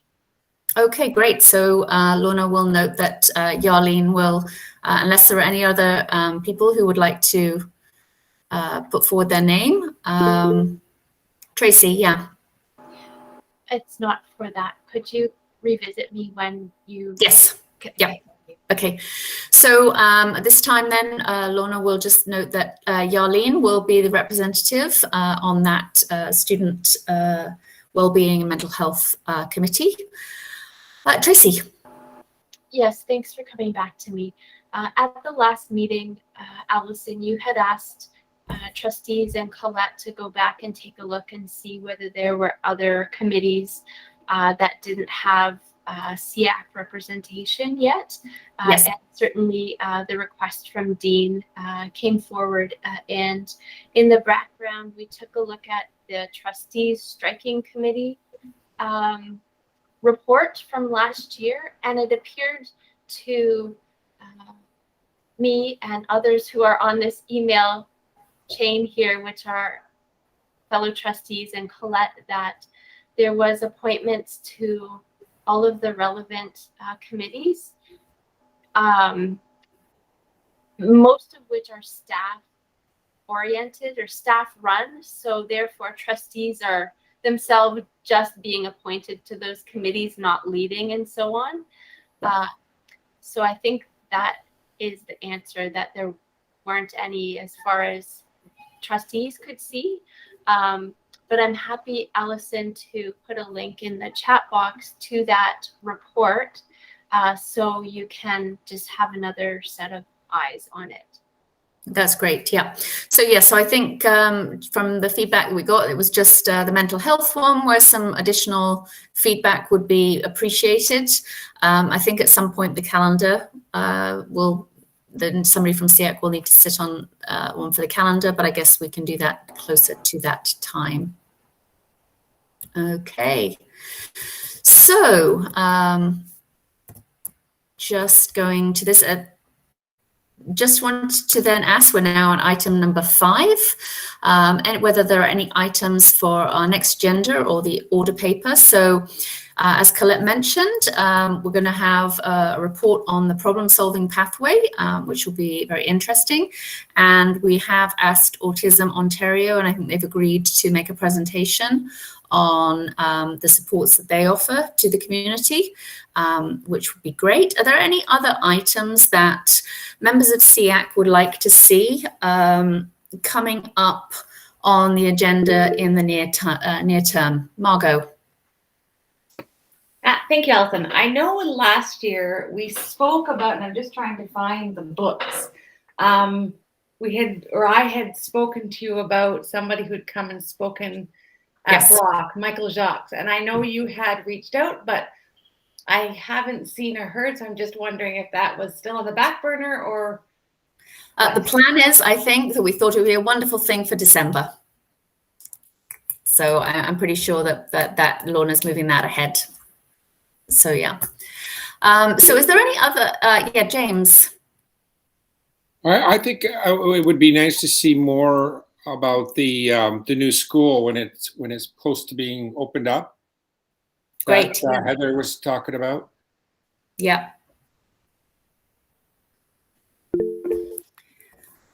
Anything else that people would like to see coming up? Melissa. Hi. I was just wondering, so the whole presentation today was excellent. I thought about, having these summer programs for student mental health, but I'm just curious about staff mental health.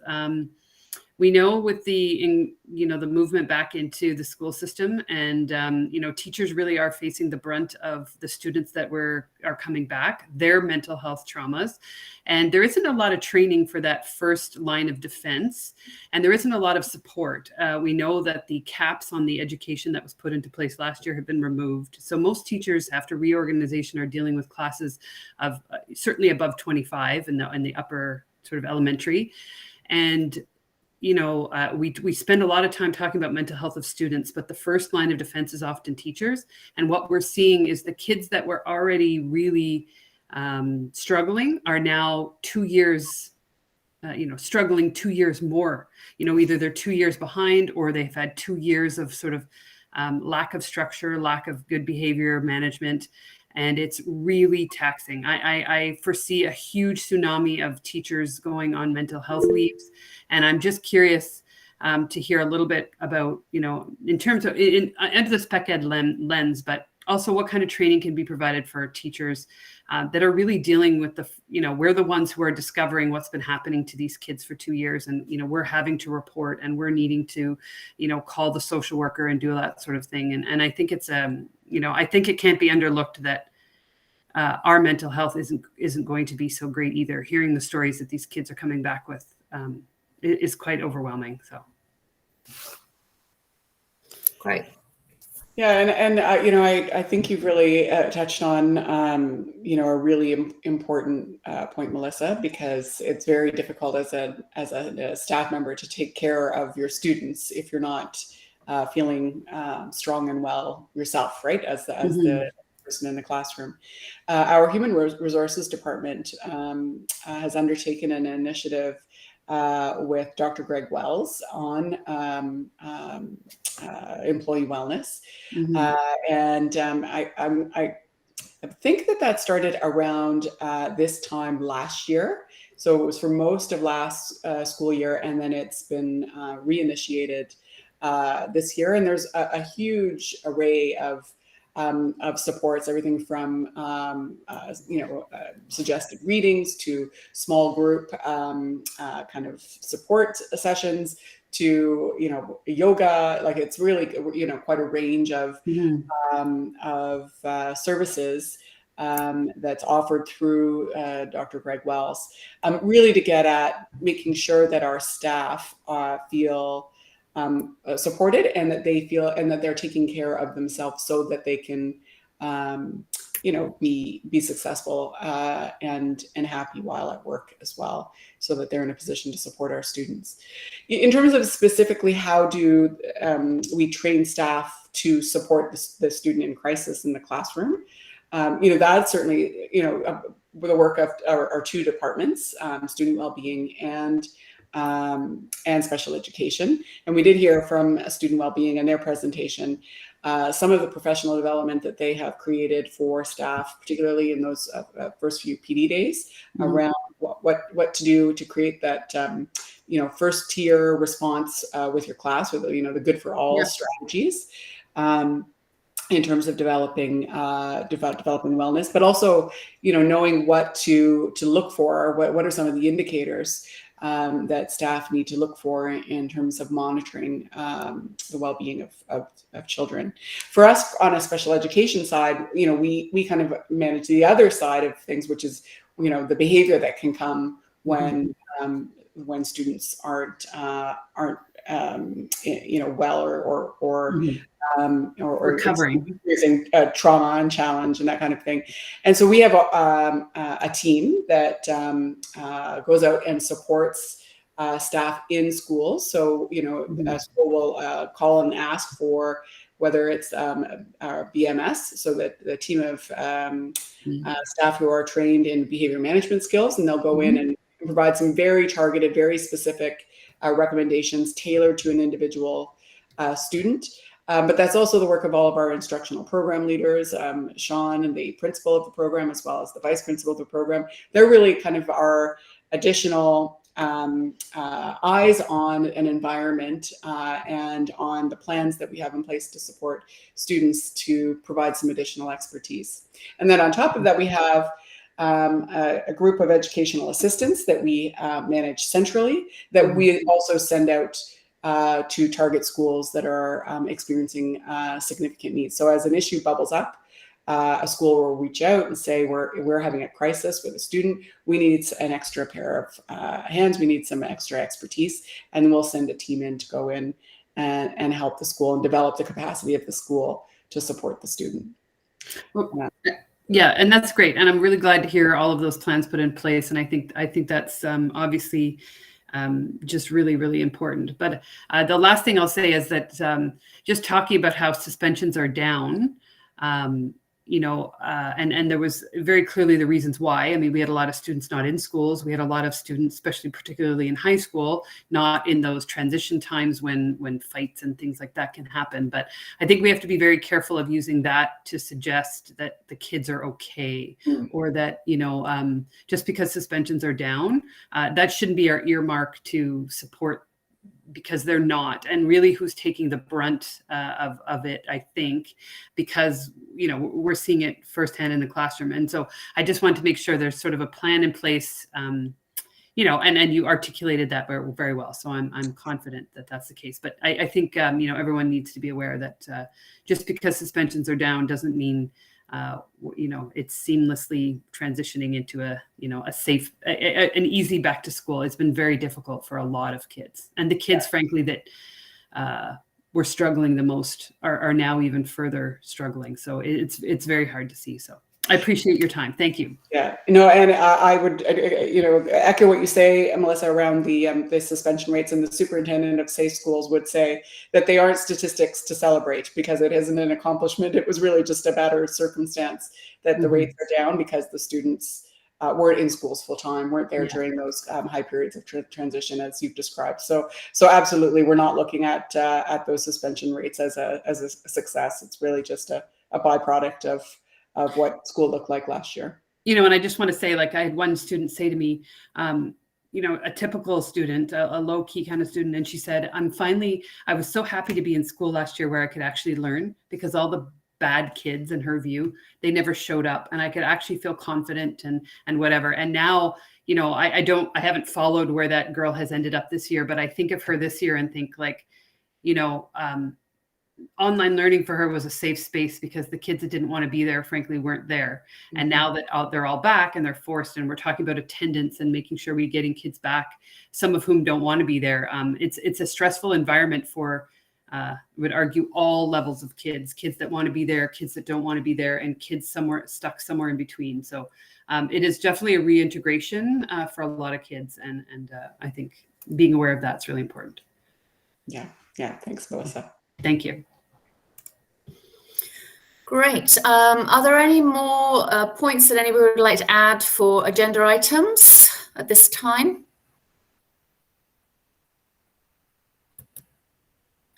Okay, well, no, Erin, got it right now. Oh, yes, well done. But I'll answer to Liz, you know, when my name comes up that way, no problem. Just more administrative question. Is it always going to be the same Meet link, or does it change every time? I couldn't get in at first. I think a few other people had trouble. So I just want to get it right going forward. Yeah, I don't know, Aaron, why we had technical difficulties this evening, but we did have some challenges getting everybody into the Meet. So Lorna is going to work with the IT department to rectify whatever the issue is, so that so it's fixed for next month. But it will be a different link each time, if I'm correct, Lorna. And the link is always put on the that's correct. Yeah, end of that month. Yeah, and it's a different link. But we'll also work on the tech issue that we had. And I'll send the link out with the agenda package, Erin, usually the Tuesday before. Yeah, I think that's the one that I was using. And it seems to be a different, like, 9-digit code or 9-letter code. Anyhow, I wasn't sure if I had done something wrong, or if you know, like you said, just the technical issue in you know, who knows what. But you know, I'll watch for the link next time, and hopefully we'll be good. And sometimes it's good to sign out and sign back in again if you are having difficulties. It could just be a broadband issue, so you can always try that as well. Great. All right. Well, everybody, it is 9:02. We have gone. Oh, Joanna, yes. I'm sorry. Yes, I was just wondering if you're going to address any questions from the public. Do we have any? Let me just. Do we have any? Can I see? I believe there was one. I'd be happy to address it. Yes, that would be great. Okay. All right. So a couple of weeks ago, I received a question from a parent in my community. And so I'll just take the liberty to expand on it, if I may. Yep. The question basically is, how do we have HDSB explicitly include ADHD and or all neurodevelopmental disorders in the categories of exceptionalities in the special education plan? So I've given this some thought, and I know this parent had some conversations with Colette. But what I believe what's at the heart of this parent's question is the fact that ADHD, or attention deficit hyperactivity disorder, is not an acknowledged and formally listed exceptionality by the Ministry of Education, as other exceptionalities are, such as autism or learning disabilities. This therefore can result in an inconsistent pathway or access across schools for students to receiving an IEP, and hence the necessary accommodations and supports. In essence, ADHD is not formally acknowledged as a disability that negatively impacts learning and achievement. And so when I give this, a lot of thought, I think this is a great group to bring this question to for us to consider. ADHD is not a listed exceptionality in the HDSB special education plan because it is not listed by the Ministry of Education. Yet, ADHD is a serious neurodevelopmental disorder that is associated with adverse outcomes psychological, academic, among other domains. And it is the most common childhood neurodevelopmental disorder, affecting roughly 1 in 3 students in every classroom.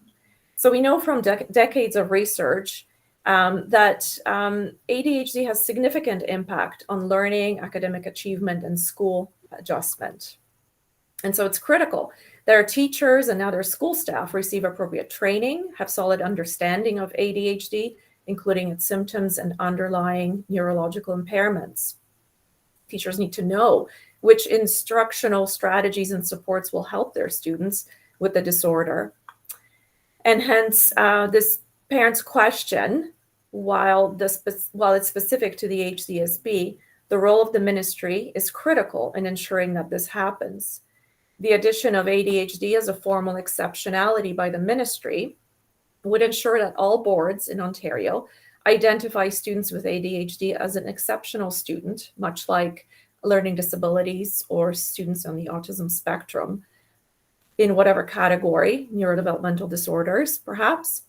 This would place the onus on school boards to dedicate adequate time and resources to ensuring that teachers and school staff have the working knowledge of ADHD, including how to identify and support students with the disorder. And so I see this as an opportunity to advocate to the ministry and at the HDSB level to ensure that while we wait for the ministry to make this change, that our teachers have the necessary training and are provided with the necessary skills and resources to recognize students who would qualify for inclusion in this exceptionality and to develop specific IEPs to support these students.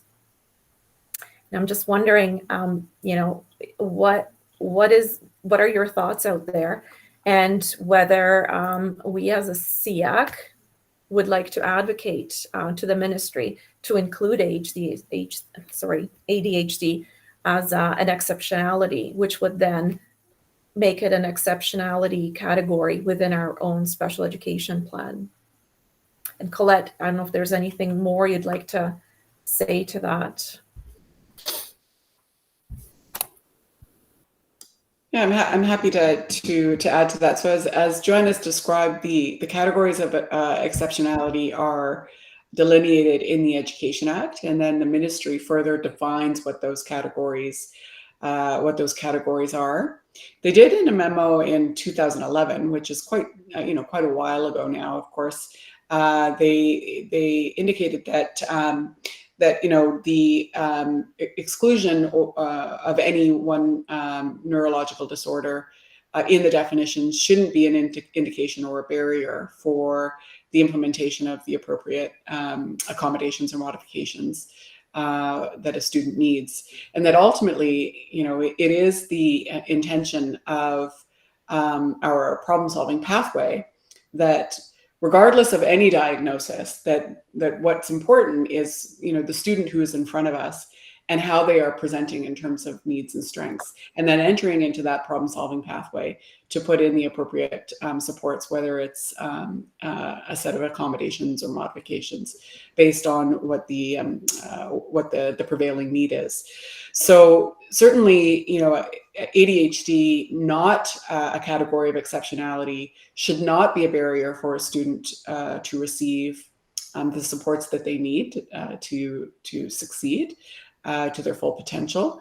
And in conversation with this parent, I did say that I would take it back to the team around how do we further the understanding of staff around ADHD specifically, but also how do we further their understanding around implementing the supports that are needed for students presenting with a need. So that's something that we're going to do outside of the second piece, which you've suggested around advocacy to the ministry. So I would say, I also did say that I would raise it in a ministry meeting around the definitions for the categories, given that memo is now 10 years old, and perhaps it's a topic of discussion. But certainly if there's an interest in a SEAC advocating directly, that would likely be more impactful. Sarah. Hi, thanks. I just wanted to add sort of to that piece. I think often at least in my experience, kids with an ADHD diagnosis end up being classified, their exceptionality ends up under behavior. And I'm wondering if, which is more of a reactive approach, I feel. So I'm wondering if having it classified on its own as under, or if it were to fall under an exceptionality on its own, that might be more of a preventative strategy, right? If it's sort of just even from an intake perspective or that sort of thing, where there would be things put in place in terms of maybe some of the visual cues, you know, some of the tools that are used that might help mediate, maybe, I don't know, some of the behavior, so that it doesn't necessarily need to get to a point. Yeah, sorry. Sorry, can I just jump in and then I'll have Heather.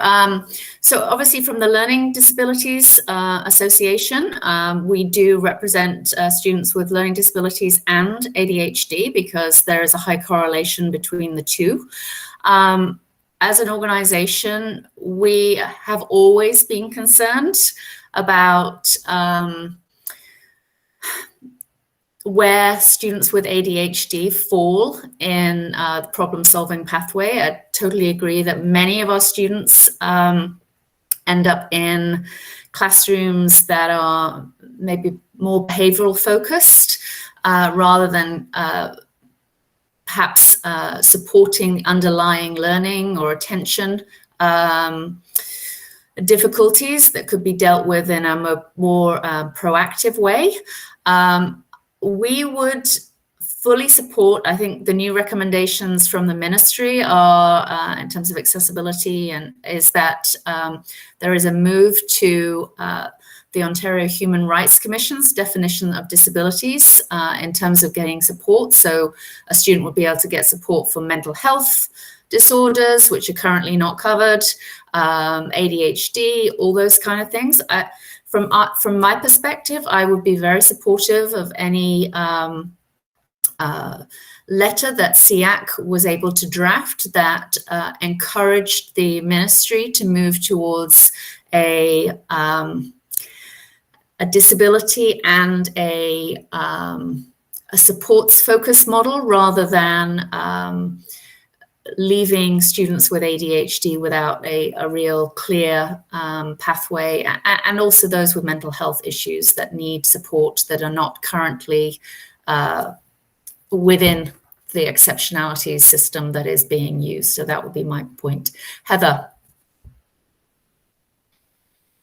Thank you. I'm sitting here listening, and then I'm putting my past experiences into play here. And I just have to say that in some ways, I actually disagree with you, Allison and Joanna. When a child is presenting, so teachers, number one, teachers are not clinicians and they can't make diagnoses, but they can, certain educators, not just even teachers, but they can certainly see the signs. And when there are signs that a student is presenting in some way, those pathways for success are instituted in a classroom immediately. There are people trained in the classrooms that will make sure that the kids are successful. And whether it be the CERT gets involved as well, admin, but to say that they just, students with ADHD just get left, or kids with mental health just sort of get left, and it's just because we don't have anything from the ministry, I think it's really wrong. And I think you're doing a disservice to HDSB and our staff for saying something like that, because I know, I've seen it, I've done it. Those things are put into place so that a child can be successful. They're not thrown in the back of the classroom and ignored. Just my 2 cents worth. Yep, thank you. Diane. Hi, thank you. From my perspective, and I think from LDAH's perspective, that students with a diagnosis of ADHD do not belong under the exceptionality of behavior. that they may be presenting with some inappropriate behavior, but it is not a behavioral disorder. It is connected with the ADHD, and that's what has to be addressed. And I think in the classroom we are addressing it. And I'm not sure I agree with you, Heather.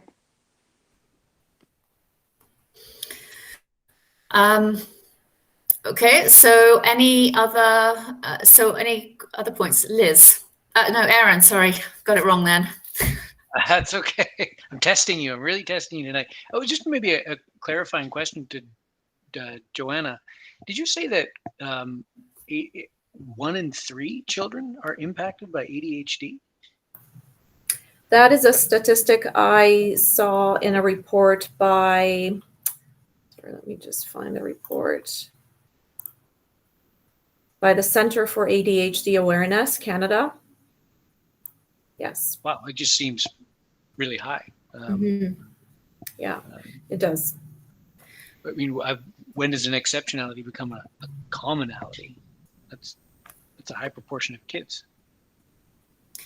Yeah, I mean, just to jump in there from an LDAH perspective, that is certainly a higher percentage than I've seen in other data.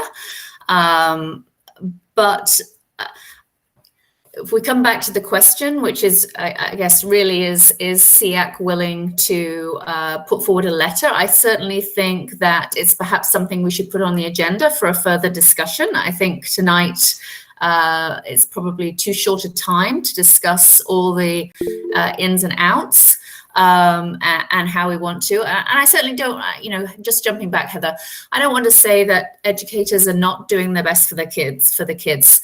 I do think that there is more that could be done for some of this population if people had appropriate training and there were appropriate supports in place. So I would hate anybody to think it was a detriment to HDSB staff, but I do think that coming from the Learning Disabilities Association and ADHD world, there are strategies that I think would be a lot more effective to support some of our students. And from our point of view, we would love to see students be able to access that without having to be labeled behavioral in order to get an access to a support because they can't get it through the communications pathway. So Diane, you were next, and then I'll come to Tracy. Yes, I'm thinking, going back to the letter, I think it's a good idea to put our thoughts and our concerns in a letter. I'm just wondering if instead of sending it to the ministry, if we should be going through MACSI, which is the Minister's Advisory Committee on Special Education. Okay, yep, thank you. Tracy. Thanks. I'm just trying to form my thoughts here. First, I want to say that I think it's great that there's debate at this committee. And it is maybe the first time this year where people haven't all agreed, which I think that's what makes us drive things forward. And I wonder if a first step or a step includes feedback from Colette with those meetings she said that she is privy to at the province, just to understand kind of what the current thinking is, so you can be as strategic as possible with whatever letter goes forward. Like, push on the best and most current buttons, if there are buttons to be pushed, in fact. Right, Colette? I was going to suggest that that Sean and I take this back to our department to see what data we can pull out of our IEP engine. And unfortunately, it's our old IEP engine at this point, so we will have some limitations in terms of what we can pull in terms of students with behavior identifications. I'm not sure that it's a a current characterization that students with ADHD are identified as behavior. I think if I think back to maybe 20 years ago, my early days in education, that may have been more the approach, but I would suggest that our students with behavior identifications now are far more complex in terms of how their behavioral needs and their diagnoses, and ADHD in all likelihood really wouldn't be the avenue that we would pursue. My guess would be that many of our IEPs that are unidentified, if we were able to pull out by diagnosis, my guess would be that we would find that's where our ADHD students sit in terms of an approach, which, you know, we know that an IEP is an IEP is an IEP. So whether a student is formally identified or not, the IEP carries the same weight, the same value.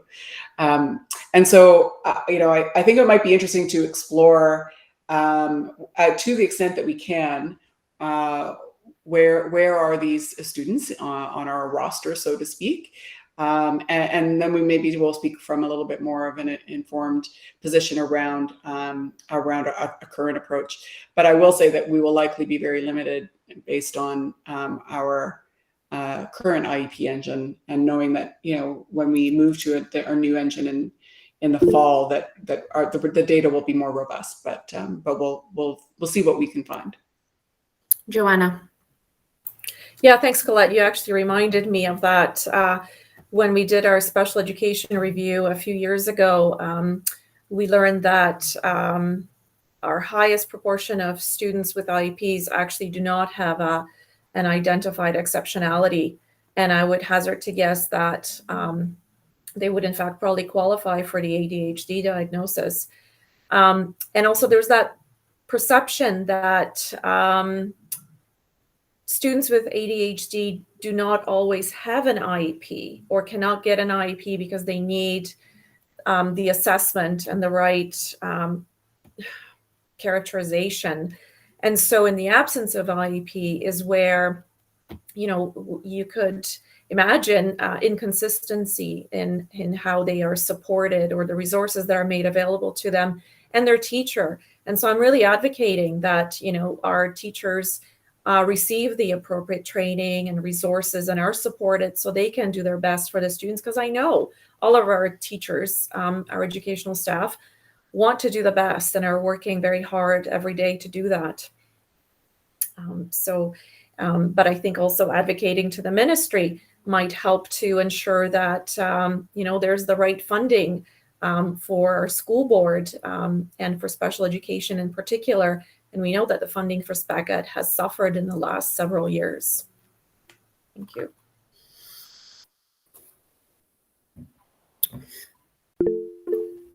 Diane. Yeah, sorry, I'm just thinking as we're talking about some of like the ADHD and the different neurological,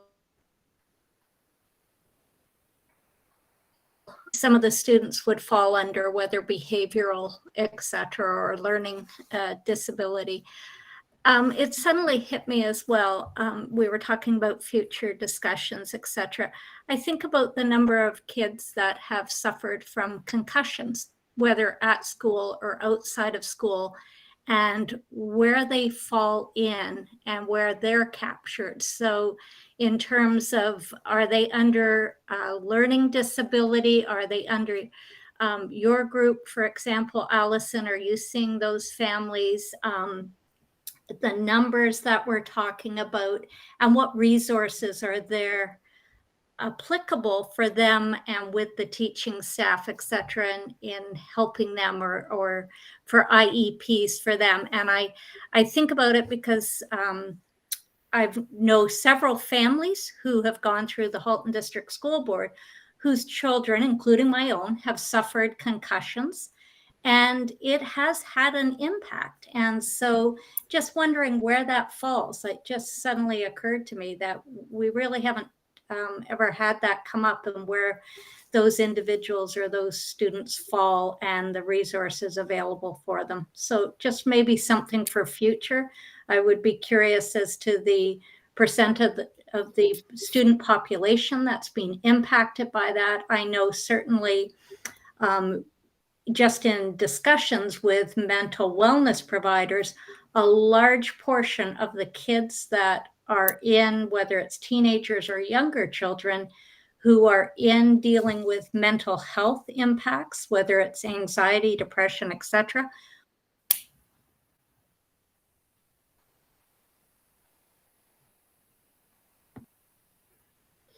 We lost your last couple of words there, I think. Sorry. So just I was saying that I know a lot of the concussion has an impact on mental wellness as well.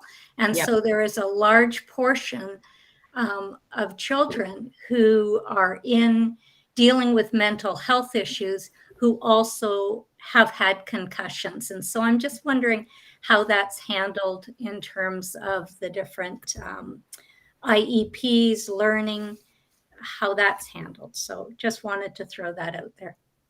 Okay, so I've got that noted for a possible future agenda item.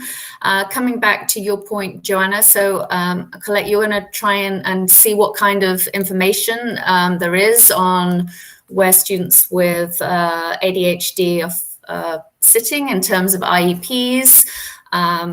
Perhaps, again, another thing might be interesting to hear is what kind of specific professional development has been undertaken for to support teachers' understanding of ADHD and the fact that many of the behaviors are, not something that the child can control, but are really a brain neurological challenge. And then I think perhaps it would be useful to add this to the agenda for a future item, Joanna, and really try and dig down on behalf of this public question about students with ADHD. Joanna.